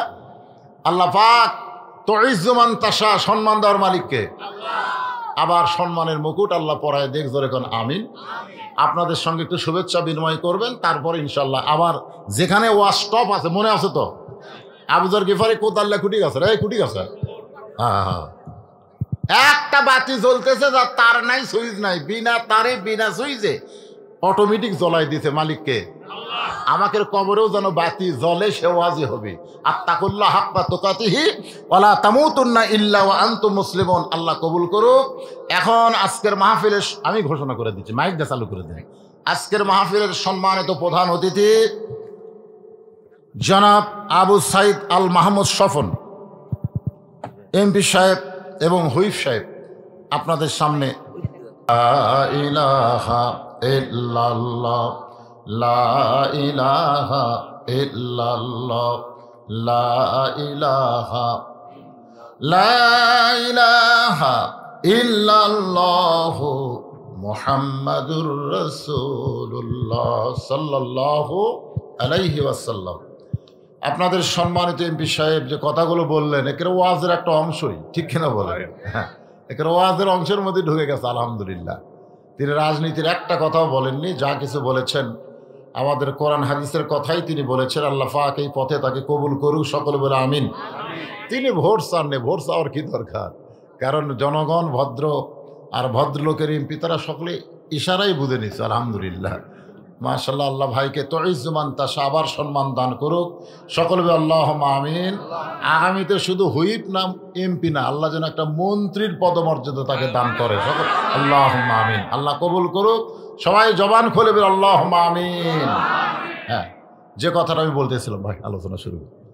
জি আলহামদুলিল্লাহ, যে কথা বলতেছিলাম, 1 নম্বর পুরুষের জন্য নামাজ, মনে আছে ভুলে গেছেন? এই জায়গায় একটা আয়াত তেলাওয়াত করেছি, ইন্না সলাতি, পড়েন যারা পারেন তারা পড়বেন। ইন্না সলাতি ওয়া নুসুখি ওয়া মাহইয়ায়া ওয়া মামাতি লিল্লাহি রাব্বিল আলামিন। নামাজ কার জন্যে? এই একেবারে জবান খুলে বলা লাগবে, নামাজ কার জন্যে? জান্নাতের জন্য, কিন্তু নামাজ না, আল্লাহর জন্য হলো নামাজ। জান্নাতের জন্য নামাজ, নামাজ আল্লাহর জন্য। এখানে কোরআনে আল্লাহ পাক ডাইরেক্ট বলে দিলেন, নিশ্চয় নামাজ আমার, কুরবানি আমার, বেঁচে থাকা মরা সব হলো লিল্লাহি রাব্বিল আলামিন। কেবলমাত্র কার জন্যে? এখন চিন্তা করেন, এই নামাজটা আল্লাহ কিভাবে চাইছেন? আমি পুরুষ মানুষের যে নামাজের কথা বলতেছি, 5 ওয়াক্ত নামাজ, এটা কিন্তু বাড়িতে পড়লে হবে না, এটা পড়তে হবে কোথায়? মসজিদে। আমি ফরজের কথা বলতেছি ভাইজান। যদি বাড়িটাকে গোরস্থান বাড়াবার না চান, তাহলে বাড়িতে আপনি সুন্নত পড়বেন, নফল পড়বেন, কোনো সমস্যা নাই। কিন্তু 70 রাকাত ফরজ নামাজ আপনাকে জামাতে আদায় করতেই হবে। জামাতে আদায় করলে, আমার স্বপন ভাই যে কথাটা বললেন, আওয়ামী লীগ, বিএনপি, জাতীয় পার্টি, তারপরে জামাত, তাবলিগ, পীর মুরিদি, যদি তারা নামাজে হয়, মসজিদের মধ্যে গিয়াই কিন্তু তারা প্রথম শিক্ষা পায়। কারণ ভিতরে যেই কামটা আমরা করতেছি, বাহিরে সেই কামটাই করা লাগবে। এক নম্বর কাজ হলো দেখবেন এমপির কাছে একজন সাধারণ মেম্বার দাঁড়াবার পারবে, ধরে কোন ঠিক কিনা? বাইরে কিন্তু চকিদার এসপির কাছে দাঁড়াবার পারবে না, কিন্তু মসজিদের মধ্যে ঢুকলে এসপির কাছেও চকিদার দাঁড়াবার পারবে, ঠিক কিনা বলেন? কথা বলেন। একজন ধনীর কাছে একজন গরিব মানুষ, একজন ফর্সা মানুষের কাছে একজন কালো মানুষ, একজন লম্বা মানুষের কাছে একজন বোম্বাটু মানুষ দাঁড়াবার পারবে। কারণ যখন দাঁড়াবে তখন সবাই বলবে কাতার সোজা করো, সবাই বলবে কাতার সোজা করো। কাতার সোজা করার অর্থ বুঝাই দিল আমরা ভাই ভাই, আমাদের মধ্যে কোনো তফাৎ নাই। দৈনিক 5 বার মসজিদের মধ্যে গিয়া পুরুষ মানুষগুলো এই শিক্ষা পাবে, তাহলে কোনো দলাদলি থাকবে না, সবাই এক দল হয়ে যাবে। আপনারা বলেন তো মসজিদ কার? আরো জোরে বলেন মসজিদ কার? এই যে আমাদের একটা বিশ্বাস মসজিদ আল্লাহর, আর গোটা বাংলাদেশ আমরা অন্য কাকু দিয়ে রাখছি, আঙ্গুল দিয়ে আমরা দেখাই। ওই যে দেখতেছেন হুজুর, এই জায়গাটা আমার, ওই পাশের জায়গাটা ওটাও আমার, পিছন থেকে যা দেখতেছেন আমার ভাই চাচার, পত্র এলাকার মধ্যে পাও দেওয়ার জায়গা কারো নাই। সবই যদি তোমাকে হয় তাহলে আল্লাহর। বলে আল্লাহটা দেখবার গেলে 2 মিনিট হাঁটা লাগবে। 2 মিনিট হাঁটার পর মসজিদের সামনে গিয়ে বলতেছে হুজুর এখানে আল্লাহর কিছুই ছিল না, আমার চাচা আল্লাহ 10 শতক দান করছে, আর আমরা টাকা পয়সা দিয়ে আল্লাহ ঘর বানায় দিছি। আল্লাহর কিছুই ছিল না, এখানে আল্লাহর কিছুই ছিল না। এই যে দেখতেছেন মসজিদ, এটা আমার চাচা, চাচা আল্লাহ 10 শতক দিছে, আর আমরা টাকা পয়সা দিয়ে আল্লাহ ঘর বানায় দিচ্ছি। ফেরেশতাকে আল্লাহ, এই দেশের নাম কি, যে দেশে তোমার কিছুই নাই, ওর চাচা দিলে তুমি পাও, আর ওরা টাকা দিয়ে ঘর বানায় দেয়। যখন বললাম মসজিদের জন্য কিছু দেন, তখন আপনার মন কিন্তু বলেছে 500 ধরিস না, 200 ধরিস না, 100 হাত দিস না। মন বলেনি? আপনার পকেটে যদি 500 টাকা, 200 টাকা, 100 টাকার লোড থাকে, আর 10 টাকার লোড যদি থাকে, আপনি ব্যাগত কোনটা দিছেন? বড় লোড দিছেন। হ্যাঁ কি রে, এ সিমেন্ট টিমেন্ট পরে এই এখন এমনি বাতা পড়তেছে খালি ওয়াজের মধ্যে। ভাই জান এক টানা ওয়াজ হবে, আর কোনো সাইড নাই। হ্যাঁ এক টানা ওয়াজ, বুঝতেছেন না? এই যারা দাঁড়ালে বসেন। নামাজ, নামাজের কথা হচ্ছে পুরুষ মানুষ, জোরে কান কি মানুষ, আর মেয়ে মানুষের জন্য যেটা হচ্ছে সেটার নাম হলো পর্দা। জোরে বলেন নাম কি? এখন গভীর রাত আবু যর গিফারি কবর খুঁড়তে গেছে। কবর খুঁড়তে গিয়া দেখে সবুজ রঙের একটা বাতি, বাতির দিকে নজর করে দেখে তার নাই, সুইচ নাই, বিনা তারে বিনা সুইচ আল্লাহ তাআলা অটোমেটিক ভাবে জ্বলায়া দিছে। শূন্যের উপরে বাতি জ্বলতেছে। সুবহানাল্লাহ বলেন। আবু যর গিফার নিচের দিকে লক্ষ্য করে দেখে আলোটা 4 কোণা। জোরে কোন কয় কোণা? বাতির আলো কিন্তু গোলাকার হয়ে পড়ে, কিন্তু সবুজ রঙের বাতির আলো গোলাকার না হয়ে 4 কোণা। ওই 4 কোণার ভিতরে আবু যর গিফারি কোদাল দিয়া কবর খনন শুরু করলেন। কবর খুঁড়তে খুঁড়তে আবেগে এক সময় বলে ফেললেন, কবর রে, দিনের বেলা কবর না খুঁড়ে রাতের বেলা খুঁড়তেছি, তুই কি বলতে পারিস কবর তোর মধ্যে কাকে রাখা হবে? আল্লাহ রাসূল কিন্তু একদিন ফাতেমাকে বলেছিল, ফাতেমা তুমি কখনোই মনে করবো না যে আমি নবীর মেয়ে, আমি নবীর মেয়ে মেলে তুমি জান্নাতে হবে, এটা কখনোই মনে করবা না। জান্নাতে যদি যাবার চাও তাহলে জান্নাতের আমল করে তোমাকে জান্নাতে যেতে হবে। আবু যর গিফারি বলতেছে, কবর তুই কি বলতে পারিস তোর মধ্যে কাকে রাখা হবে? আল্লাহর নবীর মেয়ে হওয়ার পরেও নবী তাকে মা বলে সম্মান দিয়েছে। সুবহানাল্লাহ করেন। ফাতেমা নবীর কে? একদিন হাসান হোসেনের সামনে নবী সাহাবীদের সামনে বলতেছে, আমার 3টা মেয়ে, কুলসুম আমার মেয়ে, জয়নাব আমার মেয়ে, রোকে আমার মেয়ে, আমার 3টা মেয়ে। এই কথা কয়েকবার বলার পরে হাসান হোসাইন নানার মুখে হাত দিয়ে বলে, নানা আমার মা গরিব বলে কি আপনার মেয়ে না? আমার মা গরিব বলে কি আপনার মেয়ে না? রাসূল চোখের পানি দিয়ে বের করে বললেন, হাসান হোসাইন তোর মা আমার মেয়ে না, তোর মা হলো আমারও মা। ধরে কেন? সুবহানাল্লাহ। এটা সামাইলে তিরমিজি শরীফের মধ্যে আছে। নবীর 4টা বিবি নবীকে খেদমত করতেছে। খেদমত মানে খোঁজ গল্প করতেছে। কেউ নবীর চুল টানতেছে, কেউ হাত টানতেছে, মানে একটু সেবা শুশ্রূষা করতেছে।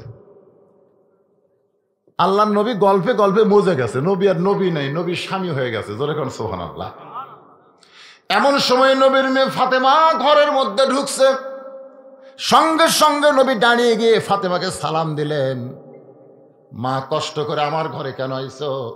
আমারে বললি আমি তোমার ঘরে যেতাম। 6 লক্ষ হাদিসের হাফেজা মা আয়েশা লোকমা দিছে। কয় লক্ষ হাদিস? 6 লক্ষ হাদিসের হাফেজা। চিন্তা করেন, এই যে নাস্তিকেরা কয় নবী 6 বছরের মেয়ে বিয়ে করলো। নবী 6 বছরের মেয়ে বিয়ে করছে ঠিকই, কিন্তু 6 বছরে ঘর উতলাইনি। 9 বছরে মা আয়েশা নবীর ঘরে আইছে। মা আয়েশার যখন 18 বছর বয়স, তখন নবী দুনিয়া থেকে চলে গেছে। এই 9 বছরে নবী বিবি আয়েশা 6 লক্ষ হাদিসের হাফেজা। ধরে করো সুবহানাল্লাহ। খাদিজার পক্ষ থেকে একটা হাদিসও নাই। নবীর আরো বউ আছে, তাদের পক্ষ থেকে হাদিস নাই, কিন্তু আয়েশার পক্ষ থেকে 6 লক্ষ হাদিস। সুবহানাল্লাহ কবেন না? তাহলে এই বিয়েটা নবী করে নাই, এই বিয়েটা আল্লাহ তাআলা করাইছে। সুবহানাল্লাহ কোন? লোকমা দিছে। ইয়া রাসূলুল্লাহ, ফাতেমা হলো আপনার মেয়ে, মেয়ে বাবার ঘরত আসলে বাবা দাঁড়াবে কেন? বাবা সালাম দিবে কেন? মেয়েই সালাম দিবে। আর আপনি তাকে মেয়ে না বলে মা বলে ডাকলে তার ঘরে আপনি যাবেন। এই কথাগুলো কেন বলতেছেন? আল্লাহ রাসূল বলে, আয়েশা, তুমি সহ দুনিয়ার সবাই জানে ফাতেমা আমার মেয়ে, কিন্তু আমি নিজের চোখে দেখেছি ফাতেমা হলো আমার মা। সুবহানাল্লাহ কইতে কি এটা কি নিজের চোখে দেখা? আয়েশা বলেন, হুজুর, তাহলে নিজের চোখে আপনি মা দেখলেন, সেই কথা গোপন থবেন কেন? আল্লাহ নবী বললেন, তাহলে শোনো, তাইফের ময়দান থেকে রক্তমাখা শরীর নিয়ে আমি যখন মক্কায়, ওই সময় নবীর 4টা মেয়ে ছিল, রোকেয়া, কুলসুম আর জয়নাব, 3টা মেয়ে একসঙ্গে ঢুকে নবীকে বলতেছে, বাবা আপনি তাইফে না গেলেই ভালো করতেন। তাইফবাসীর এত পাথর মারছে, এই কষ্ট আপনি কেমনে সহ্য করবেন? তাইফবাসীর এত পাথর মারছে, আপনি কেমনে সহ্য করবেন? 3টা মেয়ে কষ্টটা নবীর উপরে দিয়া তারা সান্ত্বনামূলক কথা বলে ঘর থেকে বাইরে গেলেন। এমন সময় নবীর মেয়ে ফাতেমা ঘরের মধ্যে ঢুকছে। ঘরের মধ্যে ঢুকি দরজা বন্ধ করে দিলেন। ফাতেমা ঘরের মধ্যে ঢুকে দরজা বন্ধ করে দিলেন। আল্লাহ নবী চমকে গিয়ে বলে, ফাতেমা দরজা কেন বন্ধ করলে মা? ফাতেমা বলতেছে, বাবা দরজা বন্ধ করার কারণ হলো আপনার মাধ্যমে আল্লাহর সঙ্গে আমি কিছু কথা বলতে চাই। ধরে কেন? সুবহানাল্লাহ। আমার কোনো যোগ্যতা নাই, আপনার মাধ্যমে। এই কে গল্প করে? এই কি গল্প রে? কি গল্প? আপনার মাধ্যমে আল্লাহর সঙ্গে আমি কিছু কথা বলবার চাই। কারণ কার মাধ্যম? না না, নবীর মাধ্যম। কারণ আমরা যদি আল্লাহ পাবার চাই, আপনার বলেন তো সরাসরি পাবেন? নবীর মাধ্যমে। এই জন্য একটা গজল আমার সঙ্গে বলেন, উপায় নাই রে, উপায় নাই রে, উপায় নাই, নবী বিনে আল্লাহ পাওয়ার উপায় নাই। নবী চমকে উঠলো, আমার মাধ্যমে ফাতেমা কি বলবে? ফাতেমা বলতেছে, বাবা ইব্রাহিম নবীর জন্য আল্লাহ যদি নমরুদের চুলা শান্তির বাগান বানায় দেয়, মুসা নবীর জন্য আল্লাহ যদি সাগরকে রাস্তা বানায় দেয়, তাহলে আমার বাবার জন্য আল্লাহ তাইফের পাথরকে তুলা বানাতে পারল না কেন?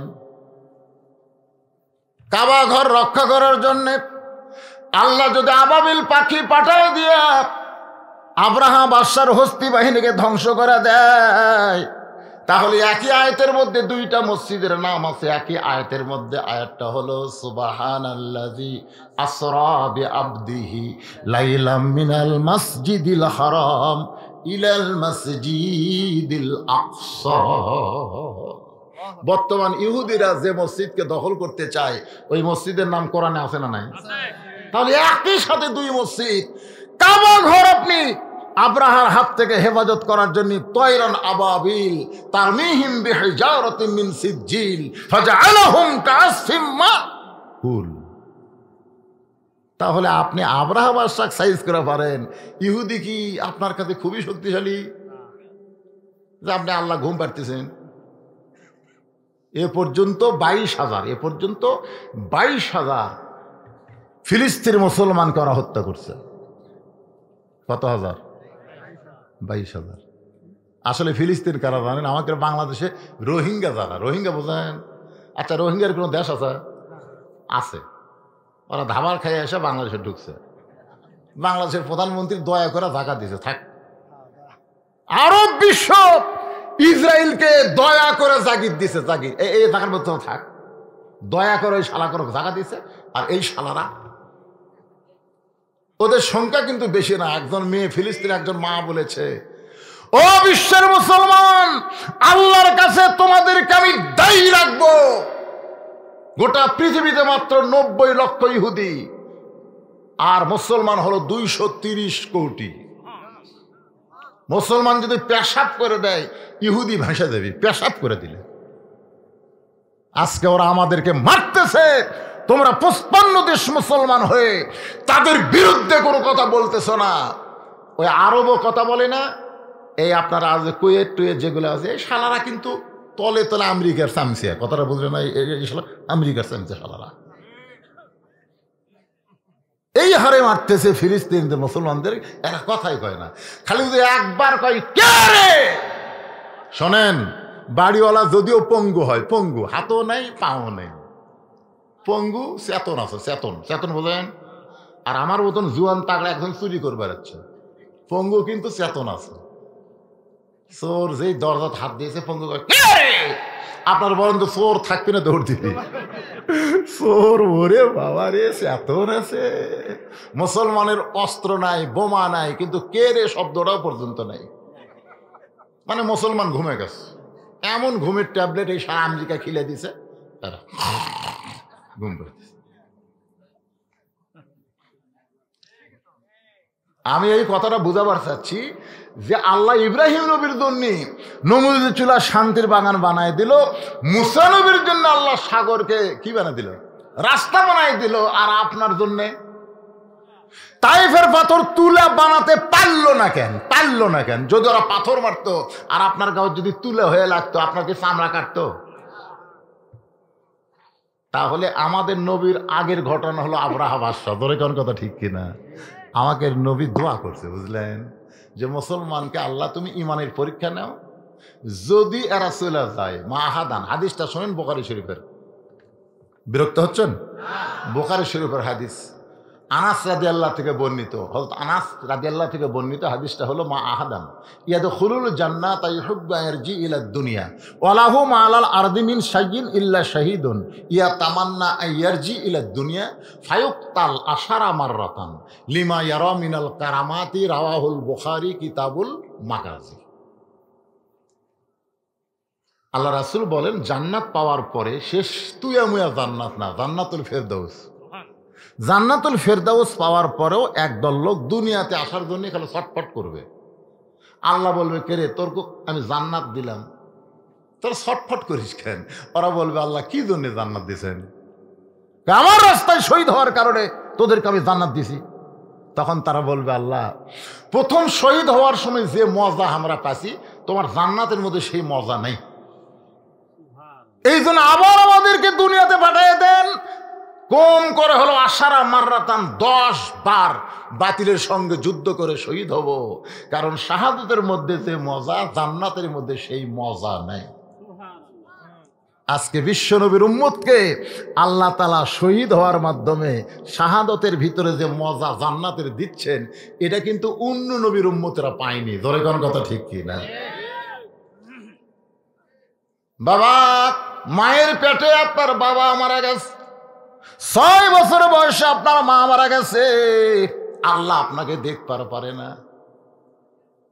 বাজান গো, নবীর কাছে এই কথা বলার পরে ফাতেমা ঘরের দরজা খুললেন। নবী তাকায় দেখে ফাতেমা উঠানের চুলায় পানি গরম করতেছে, জয়তুনের তেল গরম করতেছে। কিছুক্ষণ পরে ঘরের মধ্যে এসে আবার দরজা বন্ধ করে দেয়। রাসূল বলে, ফাতেমা আবার দরজা বন্ধ করলি, কিছু বলবি নাকি? বলে, বাবা, সন্তানকে গোসল করাইতে গেলে সন্তান যদি বড় হয় তাহলে দরজা বন্ধ না করলে গোসল করানো যায় না। আল্লাহ রাসূল বলে, আয়েশা রে, ফাতেমা দরজা বন্ধ করে আমার গা থেকে কাপড় চোপড় খুলে যত জায়গায় তায়েববাসী আমাকে পাথর মারছে, যত জায়গায় আমাকে পাথর লাগছে, ওই জায়গাগুলো গরম পানির মধ্যে নরম কাপড় চুবড়াইয়া আমার গোটা দেহ পরিষ্কার করে ওর নরম হাত দিয়া জয়তুনের গরম তেল যখন ক্ষতস্থানে লাগাই দেয়, আমি নবী কখন যেন ঘুমায় গেছি, ওই ঘুমের ঘরে স্বপ্নে দেখি আমার মা আমেনা আমার শিওরের পাশে দাঁড়িয়ে আছে। আমি স্বপ্নকে বাস্তব মনে করে মা বলে আমেনার হাতটা চাইপা ধরলাম, মা বলে আমেনার হাতটা চাইপা ধরলাম। ফাতেমা আমার কপালে চুমু দিল, চোখের পানি, ফাতেমার চোখের পানি আমার চোখের মধ্যে ঢুকে আমি চোখ খুলে বলতেছি, মা কেন কাঁদতেছিস? ফাতেমা বলে, বাবা, আপনি মনে হয় স্বপ্ন দেখছেন, স্বপ্নে মা বলে আমার হাতটা চাইপা ধরছেন, এখন পর্যন্ত হাতটা তো আমার ছাড়েন নাই। আল্লাহ রাসূল বলে, ফাতেমা, স্বপ্নে যদি তোরে মা বলে হাতটা চাইপা ধরি তাহলে শুনে নে, তুই আমার মেয়ে না, তোর ভিতরে রয়েছে আমার মা আমিনা। আবু যর গিফারি বলে, খবরদার বেয়াদবি করবি না, তোর ভিতরে যাকে রাখা হবে এমন দুইটা সন্তানের মা, যে দুইটা সন্তানকে রাসূল জান্নাতি যুবকদের সর্দার ঘোষণা করেছে। মা ফাতেমার দুইটা সন্তান কি? প্রত্যেক জুমার দিনে ইমাম সাহেব আপনাকে শোনায় না? কি শোনায়? সাইদুল শাবাবে আহলুল জান্নাহ হাসান ও হোসাইন রাদিয়াল্লাহু তাআলা আনহুমা জান্নাতি যুবকদের সর্দার হবে দুইজন। ওমর ফারুক বলতে, তো হুজুর বেয়াদবি নেবেন না। আল্লাহ রাসূল বলে, কি বলবা? বলে, আপনি জোহরের নামাজের প্রথম রাকাতের প্রথম সেজদায় 3 বার সুবহান রাব্বিল আলা পর্যন্ত আমাকে সময় দিলেন। কয়বার? কিন্তু দ্বিতীয় সেজদার যায় 100 বার সুবহান রাব্বিল আলা কই, আপনি সেজদা তোলেন না কেন? আবার দ্বিতীয় রাকাতে আপনি ঠিকই করলেন, তৃতীয় রাকাতও ঠিক পড়ালেন, চতুর্থ রাকাতেও ঠিক, কিন্তু প্রথম রাকাতে দ্বিতীয় সেজদা এত লম্বা কেন? হুজুর মনে কিছু নেবেন না। আল্লাহ রাসূল বললেন, ওমর, দ্বিতীয় সেজদা যখন দিছি তখন দুটা পবিত্র আমার পিঠের উপর চড়ে বসেছে, দুইটা পবিত্র আমার পিঠের উপর চড়ে বসেছে, আমি এখন ওদেরকে পিঠ থেকে না আবার চাই হাত দিতে উপর। আল্লাহ বলতে, হুজুর কি করতেছেন? নামাজ বাদ দিয়ে কি করতেছেন? নামাজের মধ্যে আল্লাহ বলতেছে, হাবিব, এই দুইজন যতক্ষণ আপনার পিঠে থাকবে আপনি সেজদা থেকে মাথা তুলবেন না।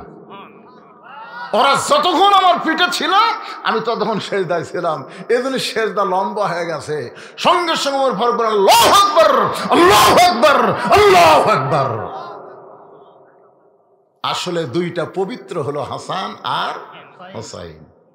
এই যুবক, এই মেসি নেইমারের পাগল হোসা, চুল কাটিং দিছে, Messi cutting, Messi Neymar cutting. আরে তোমরা তো কোনোদিন ওয়াজে যায় এরকম ডিস্টার্ব করো না, কি কি গল্প করতেছে ভিডিও ম্যানেরা? আরে 1 নম্বর, আসলে যত মাহফিলে যাই খুবই ভদ্র। আজ বারবার ফিতা ফাটা লাগছে নাকি? ভাইজান একটু মনোযোগ দিয়ে শুনবেন। আবু যর গিফারি বলে, তোর মধ্যে এমন একজন বিবিকে রাখা হবে যার স্বামী হলো আসাদুল্লাহিল গালিব। সুবহানাল্লাহ। কোন কি? আসাদুল্লাহিল গালিব। কামুজ দুর্গের দরজা হেঁচকা টান মারছে। এই দেখেন আসাদুল্লাহ গালিবের কাণ্ড দেখেন, হেঁচকা টান মারছে, দরজা খুলে যাচ্ছে। জিহাদের ময়দানে ওই দরজা যেই ঢাল বানাচ্ছে কাফেররা মারছে দৌড়, এটা মানুষ লয়। যে দরজা লড়াতে 70 জন লোক লাগে আর সেই দরজা হাতত তুলছে, এটা মানুষ করে? সবাই যখন দৌড় মারছে হযরত আলী রাগ করে দরজা ফেলাই দিয়েছে, 80 গজ দূরে গিয়ে পড়ছে। সমস্ত মুসলমান সাহাবীরা এসে নবীকে বলতে, হুজুর আজকে আলী এই কাম করলো। আল্লাহ রাসূল বললেন, আলী আসাদুল্লাহিল গালিব, আলী হচ্ছে ইসলাম গালিব করার ব্যাপারে আল্লাহর সিংহ। জোরে কান সুবহানাল্লাহ। একদিন আল্লাহ রাসূল সাহাবীদের নিয়ে খাওয়া দাওয়া করতেছেন। আলী কিন্তু জামাই আবার খাওয়াতো ভাই। জোরে কান সুবহানাল্লাহ। দুই দিক দিয়ে, একটা হলো কি, আবু তালেবের বেটা মানে আপন চাওয়াতো ভাই, আবার হলো জামাই। তো নবী বুদ্ধি যাচাই করার জন্য খেজুর খাচ্ছে আর আলির দিকে ফট করে আঁটি রাখতেছে। খেজুর খায়, খপ করে আঁটি থয়। কিছুক্ষণ পর আল্লাহ নবী বলতেছে, দেখো আলির পেটে এত খিদে, একলা কতগুলো খাবে দেখো, আঁটি ঠিক। আলী দাঁড়িয়ে বলতেছে, আসলে ভাই আমার পেটে খিদে বেশি রে, তাছাড়া এত আঁটি বের হয়। কিন্তু তোমরা বলো তো খিদে কার বেশি, যে আঁটি বের করা খায় না আঁটি সহ খায়? সবাই বলতেছে তার খিদে বেশি, তো আঁটি বার করার টাইম পাবে না। ওই নবীর খিদে এত বেশি, একটা আঁটি নেই। সঙ্গে সঙ্গে আল্লাহ নবী বলেন, ওঠ ওঠ। হযরত আলীর উঠায় নিয়ে বুকের সঙ্গে চাইপা ধরে চিৎকার করে বললেন, আনা মাদিনাতুল ইলম ওয়া আলিউ বাবুহা, আমি হচ্ছে ইলমের শহর, আলী হচ্ছে তার দরওয়াজা। কবর রে, খবরদার বেয়াদবি করবি না। এই কথা বলে যখন আবার কোদাল মারতে চাই, এমন সময় কবরের ভিতর থেকে আওয়াজ আসতেছে, আবু যর, কার মেয়ে, কার মা, কার বিবি এইটা কবর দেখবে না। এই কথাগুলো কিন্তু ফাতেমার জন্য বলতেছে না, এই কথাগুলো আমাদের জন্য বলতেছে। জোরে কোন কথা ঠিক কি না? ফাতেমার জন্য নয়, আমাদের শিক্ষা নেওয়া লাগবে। কার মেয়ে? জাতির পিতার মেয়ে নাকি? কার মেয়ে? কার মেয়ে, কার মা, কার বিবি এইটা কবর দেখবে না। আমল যদি ভালো হয়, আমল যদি ভালো হয়, কবর জান্নাতের টুকরা হয়ে যাবে। আর আমল যদি খারাপ হয়, কবর জাহান্নামের গর্ত হবে। এই জন্য লা তামুতুন্না ইল্লা ওয়া আনতুম মুসলিমুন আয়াতের অংশটা আছে না নাই? তাহলে আমার সঙ্গে সকলে একটু বলবেন, যারা পারেন না তারা হোঁ করবেন।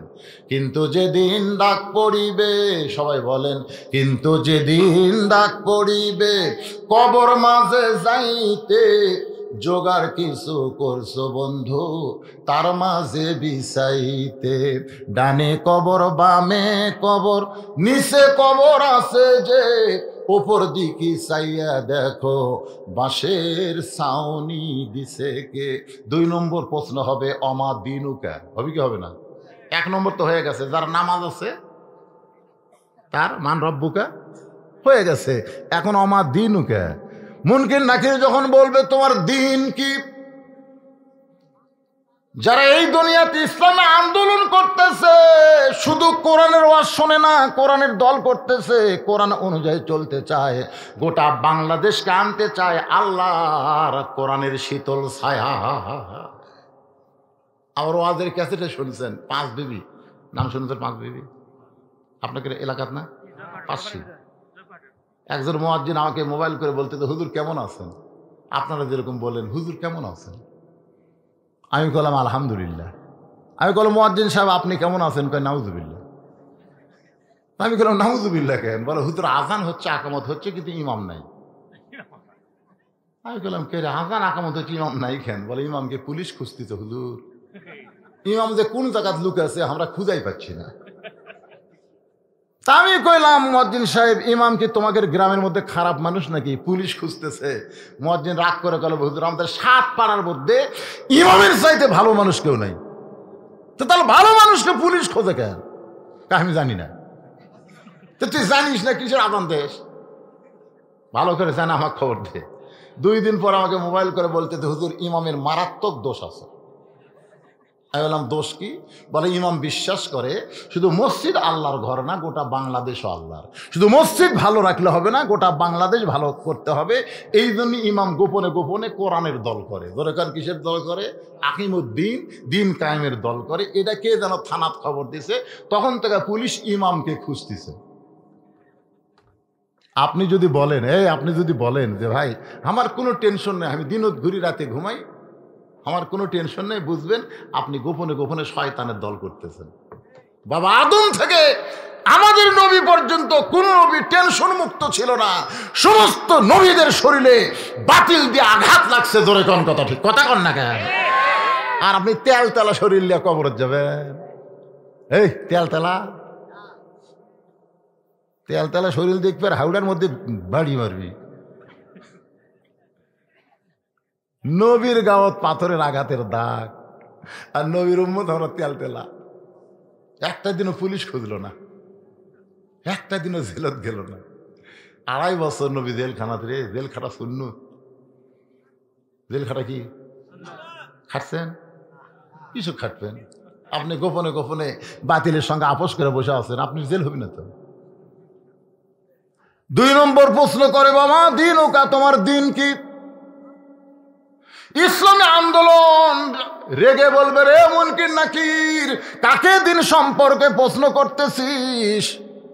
তুই তো জানিস না রে মুনকির নাকির, এই দিন কায়েমের জন্য আল্লাহর দল করার কারণে এই দুনিয়ার মানুষ তাকে কত পেরেশানির মধ্যে রাখছে। বাড়িতে থাকতে পারে না, আলুর বাগুড়ের মধ্যে থাকছে। বাড়িতে থাকতে পারে নাই, বাঁশাড়ার মধ্যে থাকছে। শুধুমাত্র একটাই অপরাধ, কোরআনের বিজয় চাই। যে দুনিয়াতে কোরআনের বিজয় চায় কবরের মধ্যে আসলো, তাকে 2 নম্বর প্রশ্ন করার দরকার নাই। মুনকির নাকির বলে, আল্লাহ তোমার বান্দাকে আমার দিন ওকা প্রশ্ন করতে ইসলামী আন্দোলন যে খাওয়া খেপছে। আল্লাহ বলে, যার জীবনে ইসলামী আন্দোলন আছে, ইসলামী আন্দোলন করতে করতে কবর আইছে, তার 2 নম্বর প্রশ্নের উত্তর হয়ে গেছে। এখন 3 নম্বর প্রশ্ন হবে, আমার নাবিউকা, তোমার নবীকে কি? বিসমিল্লাহি আলা মিল্লাতি রাসূলিল্লাহ। মাশাআল্লাহ। সারা জীবন শয়তানের দল করে, মরার সময় নবীর দল। মরা লাশ নবীলে কি করবি রে? আপনার বলেন, নবী মরা লাশলে কি করবে? খুব খেয়াল করেন। এক মেয়ে আমাকে বলতেছে, হুজুর আমি আমার স্বামীকে নিয়ে বাইরে গেলে মেয়েরা খেলে আমার স্বামীর দিকে তাকা থাকে, একটা দোয়া দেন হুজুর। কেন? আমার স্বামী একলা, আমার তো অন্য মেয়ে আমার স্বামীর দিকে তাকে দেখবে।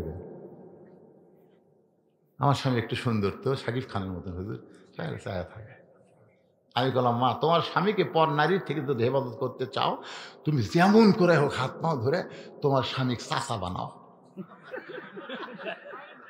তা হাওয়া কয়, হুজুর একটা আলেম মানুষ, আপনি একটা কথা করেন, স্বামী করে দিলে চাচা বানানো। এই তোর চাচাকে, তোর চাচা নয়, মেয়েকে রে চাচা।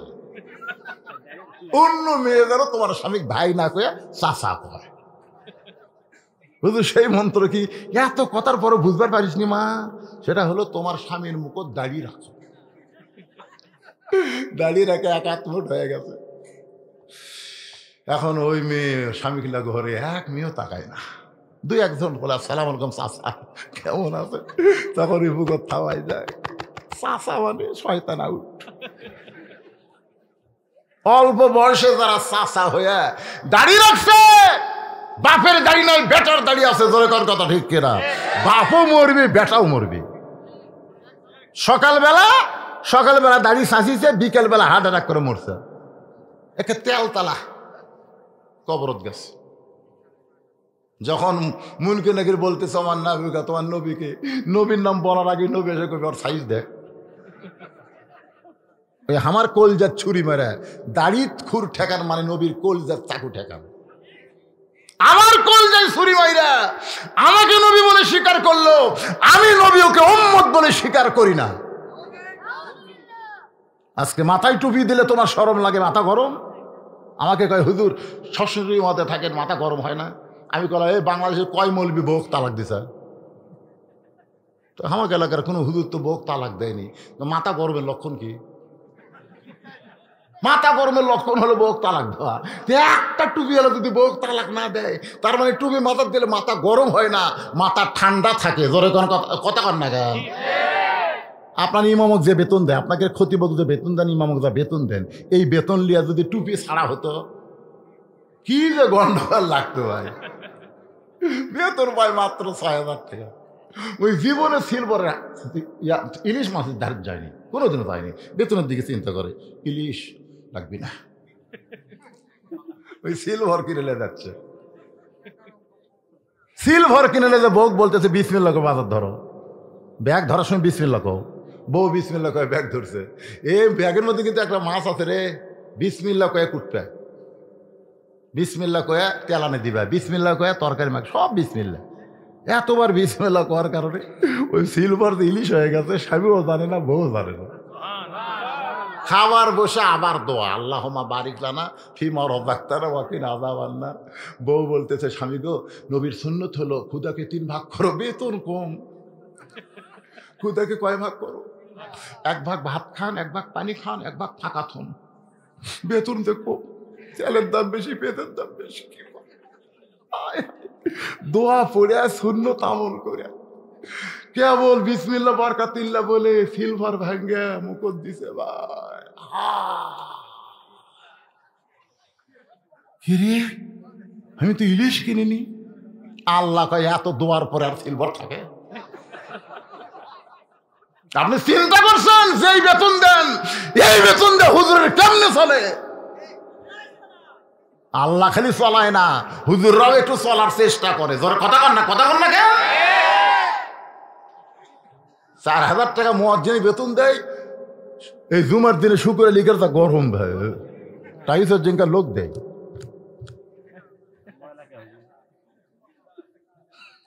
টাইসের লোক দেয়, এই করতে সারা 5 ওয়াক্ত তো একদিন আসে না, জুম্মার দিনে যা টাইস ঘুষতেছে। মুয়াজ্জিন সব আল্লাহর ঘর ধুলা কেন?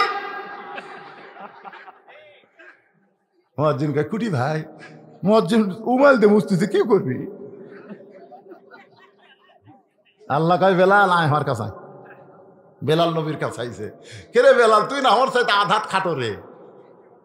তো বেলাল কয়, হুজুর আমি মুয়াজ্জিন, আপনি ইমাম, খাটো তো হমনি। আপনি ইমাম আধাত লম্বা, আমি আধাত খাটো। রাসূল ওরে না বেলাল, তুই আমার সাথে 1 হাত লম্বা রে।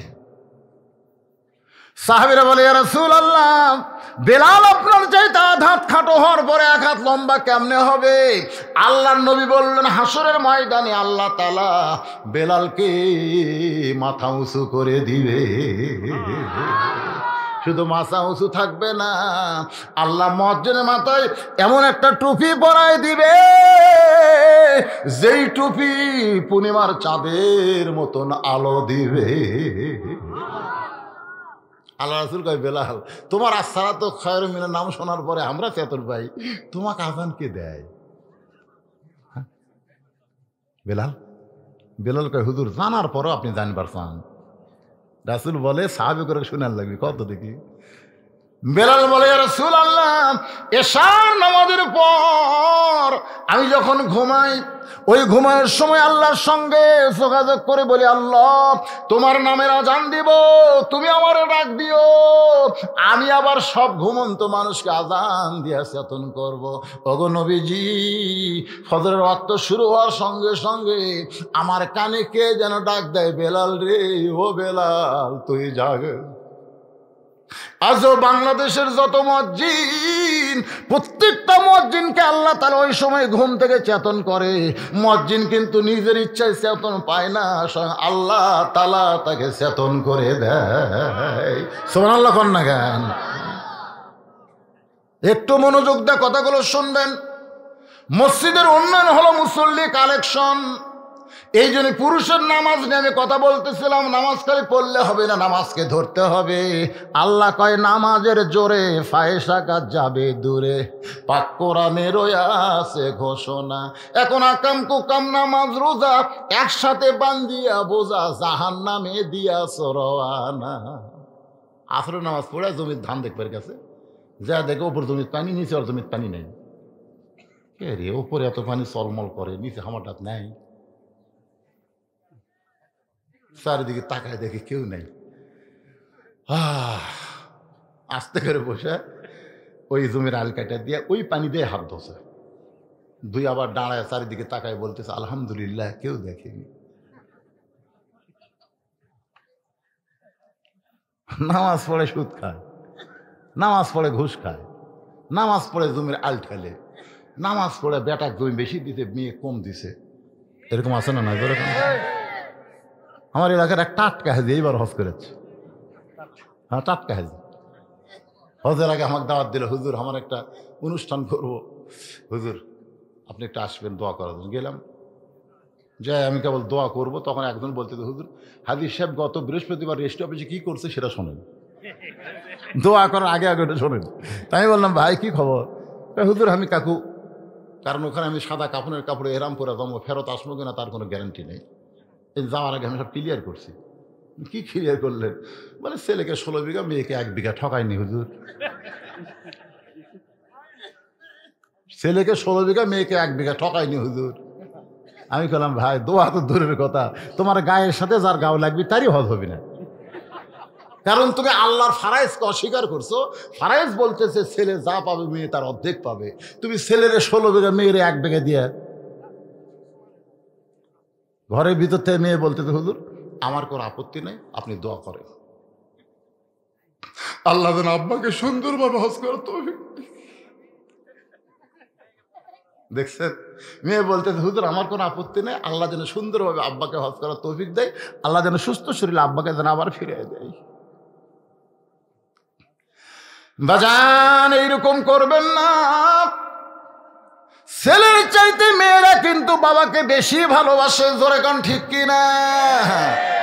আমার মায়েরা পর্দার অন্তরে যারা বসে আছেন শোনেন, নির্দিষ্ট সময় মোতাবেক হযরত আলী ফাতেমার দেহখানা নিয়ে যাবে অন্ধকার কবরে, কিন্তু ঘরের মধ্যে ঢুইকা দেখে ডান পাশে হাসান, বাম পাশে হোসাইন ঘুম পাড়তেছে, আর ফাতেমা নিজে নিজে গোসল করে নিজে নিজে কাফনের কাপড় পরে দুইটা ছেলের বুকে দুইটা হাত দিয়া সন্তানকে ঘুমায় দিছে। মাঝখানে ফাতেমা চিরদিনের মতো ঘুমায় গেছে। হযরত আলী কি করবে? হাসানের বুকের উপর থেকে ডান হাত, হুসাইনের বুকের উপর থেকে বাম হাত কান উঠায় নিয়ে মাকে কাফনের মধ্যে বন্দি করে হযরত আলী কান্দে নিলেন। ফাতেমার ওজন নাই, জোরে কান সুবহানাল্লাহ। একজন আমারে বলতে তো হুজুর আমি মালয়েশিয়া গেছিলাম, যাওয়ার আগে বউকে 57 কেজি থুয়ে গেছিলাম। বউকে কয় কেজি? আমি ওজন দিয়ে গেছিলাম, কিন্তু আসার পরে দেখে আমার বউ 53 কেজি হচ্ছে, 5 কেজি কমিয়েছে। তার মানে কি স্বামীর চিন্তা করছে, স্বামীর চিন্তা করছে, অন্য কিছু করেনি। আর এখনকার থুয়া ভাই 50 কেজি আসা থেকে 70 কেজি, হাই রে খাফে ভাই।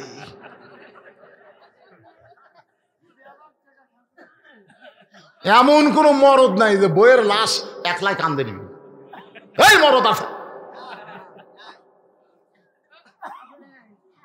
হযরত আলী ফাতেমার লাশ কান্দে করে নিয়ে দেখে কোনো ওজন নাই। গভীর রাত্রে ফাতেমা নবীর কাছে সে বলতেছে বাবা একটু ঘরের বাতি জ্বালান, বাবা একটু ঘরের বাতি জ্বালান। রাসূল বলে ফাতেমা রাত্রিবেলা একা একা আইছি, কি বলবি বল, বাতি জ্বালান লাগবে না। ফাতেমা বলে বাবা একটা বারের জন্য বাতি একটু জ্বালান বাবা।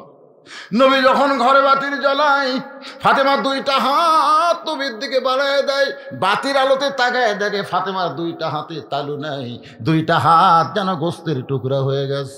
জাতা ঘুরাইতে ঘুরাইতে হাতে ফসকা পড়ে গেছে, ওই ফসকা পড়ানোর পরে আবার জাতা ঘুরাইছে গো বাবা, যার কারণে হাতে তালু আছে কিন্তু চামড়া নাই।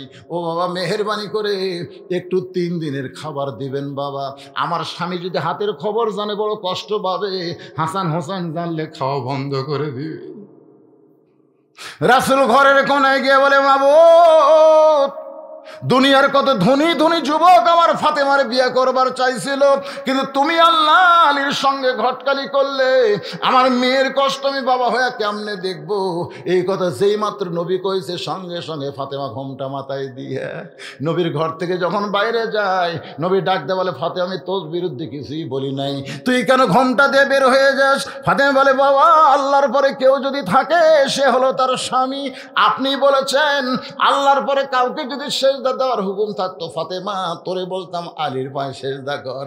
সেদিন থেকে বুঝেছি বাবা আল্লাহর পরে মেয়ে মানুষের কাছে সবচাইতে দামি হলো তার স্বামী। সুবহানাল্লাহ বলে কর, আল্লাহর পরে স্বামী যদি সবচেয়ে দামি হয় তাহলে অন্য কোনো পুরুষের সঙ্গে লটর পটর করবি না। তোরে কথা কন না কেন, কথা কন না কেন?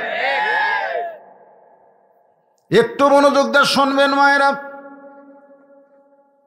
আল্লাহর পরে সবচাইতে আপনার স্বামী আপনাকে আমানত রাইকা চলে গেছে বাহিরে, আপনি থাকবেন হেজাবের ভিতরে, পরপুরুষ যেন আপনার সুগন্ধ না পায়, আপনার ওজন বাড়বে না, স্বামীর চিন্তায় ওজন কমবে। ধরে কোন ঠিক কিনা? জান্নাতুল বাকির পূর্ব কোনায় সবুজ রঙের বাতি। আবু জার কবর থেকে সরে যা। আমার আল্লাহ তাআলা আবু জারকে কবরের ধমকে সরায় নিস। হযরত আলী ফাতেমাকে দাফন করার পরে আল্লাহর কাছে বলতেছে, মাবুদ, হাসান হোসেনের মা, ওগো আল্লাহ, আমি জীবনে তার শান্তি দিবার পারি নাই, আজকে কবর দেওয়ার পরে তোমার কাছে কান্দি, আমার বউরে তুমি কবুল করে নাও। এই দোয়া করার পরে তাকায় দেখে সামনে কয়েকটা পুরাতন কবর, এইমাত্র ফাতেমার কবর দিতে সেই কবর আর নাই। আলী চিন্তায় পড়ে গেল, যেই কবর দিলাম সেই নতুন কবর কোথায়? গোটা জান্নাতুল বাকি দৌড়ায় আর খোঁজে, ফাতেমার কবর রে, এখনই কবর দিলাম, সেই কবরটা গেল কোন জায়গায়? গায়েব থেকে আল্লাহ ডাক দেওয়ার, আলী, ফাতেমা আমার পর্দা নিশি, আমি আল্লাহ জোহরা ডিগ্রি দিয়া ফাতেমার কবরটাকেও কিয়ামত পর্যন্ত পর্দা করে দিয়েছি।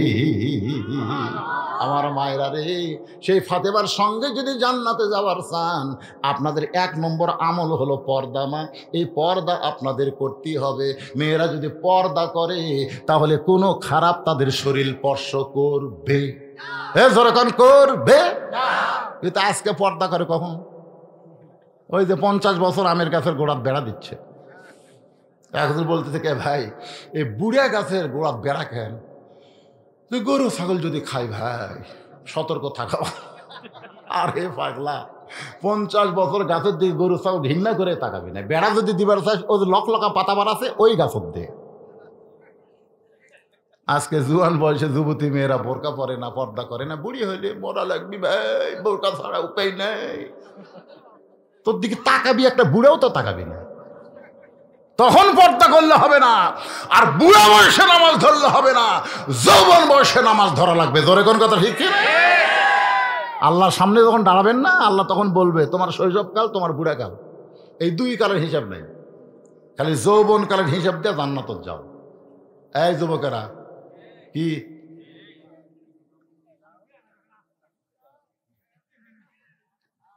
কি বলতেছেন? কিসের বুড়া মানছেন নামাজরা?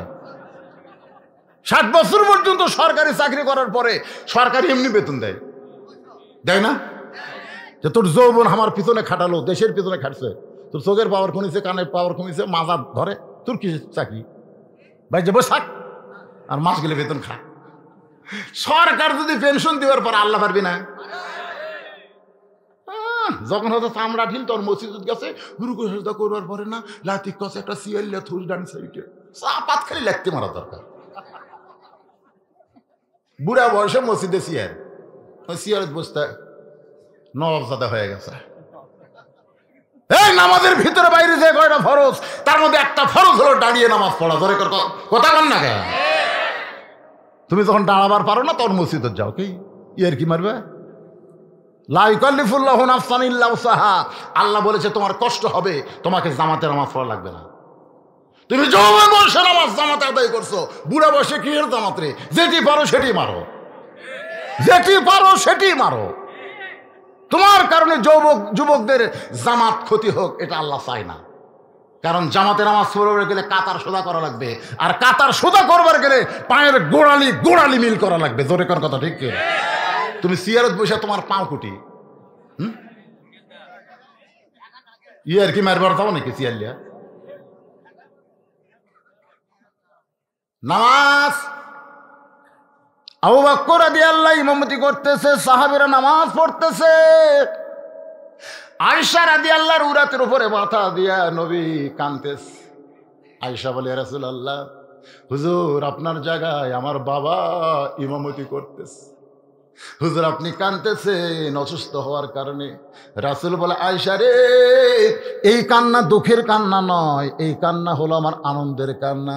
এই নামাজের জন্য আমি তাইফের ময়দানে রক্তাক্ত হয়েছি, এই নামাজের জন্য বদরের প্রান্তরে যুদ্ধ করেছি, এই নামাজের জন্য উহুদের ময়দানে দান শহীদ করেছি। নামাজ নামাজ নামাজ, আজকে নামাজ প্রতিষ্ঠা হয়ে গেছে, আজকে নামাজ কাতারবদ্ধ হয়ে আদায় হচ্ছে। আমি নবীর মনে বড় আনন্দের করতেছে। নবী দুনিয়া থেকে বিদায় নেওয়ার সময় নামাজ নামাজ সলাৎ সলাৎ বলে দুনিয়া থেকে বিদায় নিয়েছে। আবার যখন আপনি দুনিয়া থেকে কবরে যাবেন, হাসরের ময়দানে সর্বপ্রথম আপনাকে নামাজ সম্পর্কে প্রশ্ন করা হবে। সাকর নামক জাহান্নামে গেলে আল্লাহ বলবে, তোরা কি জন্য জাহান্নামে আসলি? নাম না কুমিরান মুসল্লিন, আমরা মুসল্লি ছিলাম না। ভাইজান, এই জন্য আপনাদের মসজিদের উন্নয়ন কল্পে মাহফিল, উন্নয়ন লাগবে না। যে কয়টা বিদেশে আছে ওরা প্রতি মাসে 1 টাকা করে 1000 টাকা দিলি মসজিদ চলবি। ধরে কোন কথা ঠিক কিনা? আমিও দোয়া করে দেবো যারা বিদেশে মারতেছে, ওরা কিছু টাকা মসজিদের জন্য বরাদ্দ রাখবেন। এই যে অ্যাক্সিডেন্ট থেকে আল্লাহ আমার বাঁচালো 3 কারণে। 1 ডিসেম্বর আমার অ্যাক্সিডেন্ট হয়েছে। আমি আমার মাদ্রাসার বেতন, মাদ্রাসা হওয়ার পর থেকে 2 তারিখে বেতন দেই। ডিসেম্বর মাসের কয় তারিখে? 2 তারিখে বেতন দেই। আর অ্যাক্সিডেন্ট আমার 1 তারিখে। গাড়ি ভাঙ্গা গুঁড়া হয়ে গেছে। আল্লাহ আমাকে গুঁড়া করেনি এই কারণে যে তুই যদি মরে যাস বেতন দিবি কে রে? কারণ আমার মাদ্রাসার কারি সাহেব, হাফেজ সাহেব, মুফতি সাহেব, বাবুরচি সাহেব, আমার আবার একটা মহিলা মাদ্রাসা আছে, সে মহিলার ম্যাডাম সাহেব, ওরা খালি ধান্দা করে আছে 2 তারিখে হুজুর বেতন দিবি। আল্লাহ গায়ে তোকে মারিনি, যা বেতন দেওয়ার জন্য যা। 2 নম্বর কারণ হলো 18 সালে আমার বাবা মারা গেছে। আমি বাবার জানাজা করছি, মা আমার ঘরের ভিতর থেকে সব দেখছে। মা আমারে কইছে, বাবা তোর বাপ বললে কি সুন্দর জানাজা করলি রে। আমি বললাম আমার জানাজা করবি, ওয়াদা দে। আমি বললাম, মা যদি আমার আগে আপনার আগে আমার মৃত্যু হয়। মা কয় কি করছ তুই? মা বাঁচা থাকতে সন্তান মরবি, তাহলে আমি সবসময় কি করবো রে? আমি সবসময় দোয়া করি আল্লাহ যেন আমার জানাজা করার তৌফিক তোকে দান করে। ওই মায়ের দোয়া আল্লাহ কবুল করেছে, কারণ আমার মা এখনো মরেনি। তাহলে আমি আগে মরলে জানাজা করবি কে? আর আল্লাহ আমার 3টা মেয়ে দিছে ভাই। এরা উঠতে বসতে সবসময় খালি দোয়া আর দোয়া। 5 ওয়াক্ত নামাজের সাথে এরা তাহাজ্জুদ ধরে। আমার ছোট মেয়েটা তানজিউল উলুম মাদ্রাসায় কোরআনের হিফজ করে। সুবহানাল্লাহ। আল্লাহ আমাকে ছেলে দেয়নি। এই মেয়েরা, ছেলেরা কিন্তু দোয়া করার চান্স পায় না, টাইম পায় না, সবসময় ফ্রি ফায়ার করতে যায়। আর মেয়েরা সবসময় দোয়া, সবসময় খোঁজ খবর। সুবহানাল্লাহ কর না কেন? আমাকে আল্লাহ ছেলে দেয়নি, 3টা মেয়ে দিছে। আলহামদুলিল্লাহ, খুশি। খালি জান্নাতি লয় রে, মেয়েরা আমার ঘরে ঢোকে। আমি দেখছি, কেমন তোমাকে কিছু লাগবে? ওই যদি আপনি বোঝেন। তখন 3 জনের 300 টাকা দিই। ওরা 3 জন টাকা কিন্তু লেওয়ার পরে লড়ে না। আমি বললাম, মা আর কি লাগবে? যদি আপনি দেন।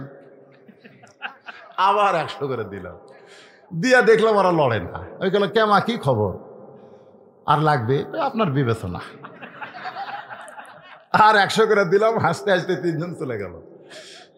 টাকা চাওয়ার সাইজ কি দেখছেন? আমার বড় ভাইকে বললাম, ভাই রে তোকে আল্লাহ মেয়েও দিছে, ছেলেও দিছে। তো মেয়ে কিভাবে চায় সেটা তো আমি জানি, কিন্তু আমি তো ছেলের চাওয়া জানি না, এরা কিভাবে চায়। তার বড় ভাই বলতেছে, সালার লাগবে 100, 4000। আমি সেই দিন মাথা দেব, আল্লাহ রে আল্লাহ, আমাকে আইডিয়া দেশ নেই, পাটা দেশ নেই। আলহামদুলিল্লাহ। বর্তমান যুগে আইডিয়া পালা খুবই কঠিন। কথা কর না কেন? এই বাপেরা কথা কর না কেন? খুব কঠিন। একটু নজর দিয়ে রাখবেন, নজর দিয়ে রাখবেন। ছেলেদের দিকে একটু নজর দিবেন, কারণ প্রত্যেকটা অভিভাবককে আল্লাহ রাখালের দায়িত্ব দিয়ে দুনিয়াতে প্রেরণ করেছে। তোর কোন কথা ঠিক না? আপনার রাখালি করতে হবে ভাইজান। আপনি রাখালি করবেন, ছেলেরা নষ্ট হোক, মেয়েরা নষ্ট না হোক। আল্লাহ পাক আমাদের সবাইকে লা তামুতুন্না ইল্লা না হয়ে যেন মৃত্যুর ডাক দেয় না। আজকের আলোচনা সবাই শুনবো, বাকি জীবনে আমল করা তৌফিক যেন আল্লাহ দেয়। মুসলমান হয়ে যেন দুনিয়া থেকে বিদায় নিবার পারি। সকলে বলি আল্লাহুম্মা আমিন। মনে করছিলাম 12টার মধ্যে শেষ করব, কিন্তু এমপি সাহেব যে কয় মিনিট কথা বলছে তার সাথে আমি 5 মিনিট বাড়াই দিয়ে 12:20 হয়ে গেছে। এখন দোয়া হবে। আস্তাগফিরুল্লাহ পড়েন। আস্তাগফিরুল্লাহ রাব্বি মিন কুল্লি জামবি ওয়া তুবু ইলাই লা হাওলা ওয়ালা কুওয়াতা ইল্লা বিল্লাহিল আলিয়্যিল আযীম। দোয়া করে দিলাম। আল্লাহুম্মা আমিন। আল্লাহুম্মা আনতাস সালাম ওয়া মিনকাস সালাম তাবারাকতা ইয়া যাল জালালি ওয়াল ইকরাম। আয় আল্লাহ তাআলা, কঠিন শীতের ভিতরে আরামের তোষক, আরামের কম্বল কিলাপকে বাদ দিয়া সাধারণ মাটির উপরে একটা কাগজ পেড়ে আল্লাহ তোমার পাগল বান্দারা বসে বসে, মায়েরা বসে বসে আলোচনা শুনেছে। মেহেরবানি করে আজকের মাহফিল আমাদের সকলের হিদায়াতের জন্যে, নাজাতের জন্যে, জান্নাতের জন্যে কবুল করো। এই মাহফিলের শুরু থেকে শেষ পর্যন্ত যতটুকু আলোচনা হয়েছে আল্লাহ, এর মধ্যে যদি ত্রুটি হয়, ভুল হয়, মাফ করে দিও। এর জাহাদিয়া মঞ্জুর করো। সোনার মদিনায় নবী পাকের রওজা মুবারকে আল্লাহ তুমি কবুল করে নিও। তামাম আম্বিয়ায়ে কেরাম, আসহাবে কেরাম, তাবিঈনে কেরাম, তাবিঈনে কেরাম, তামাম পৃথিবীর মাটির নিচে যত মুমিন মুমিনা শুয়ে আছে আল্লাহ, সকলের কবরকে জান্নাতের টুকরা বানিয়ে দাও আল্লাহ। সবচাইতে কষ্টের কথা হলো, যে কয়েকজন আমাকে দাওয়াত দিবার গেছিল তাদের মধ্যে একজন নাম হলো খলিলুর রহমান। কি নাম? খলিলুর রহমান। আল্লাহ, মনে বড় আশা ছিল আমার আলোচনা শুনবে, কিন্তু আমার ভাইজান দুনিয়া থেকে কবরে চলে গেছে।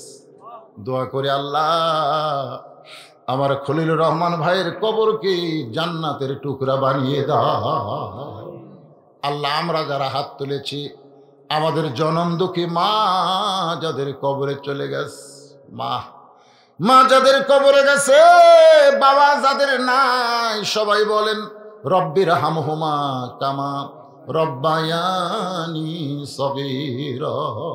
আমাদের দাদা দাদি, নানা নানি, আত্মীয় স্বজন, শ্বশুর শাশুড়ি যাদের কবরে গেছে আল্লাহ কবরবাসীদের মাফ করে দাও। আয় আল্লাহ তাআলা ইটাইল পূর্বপাড়া মদিনা মসজিদকে কিয়ামত পর্যন্ত কবুল করো।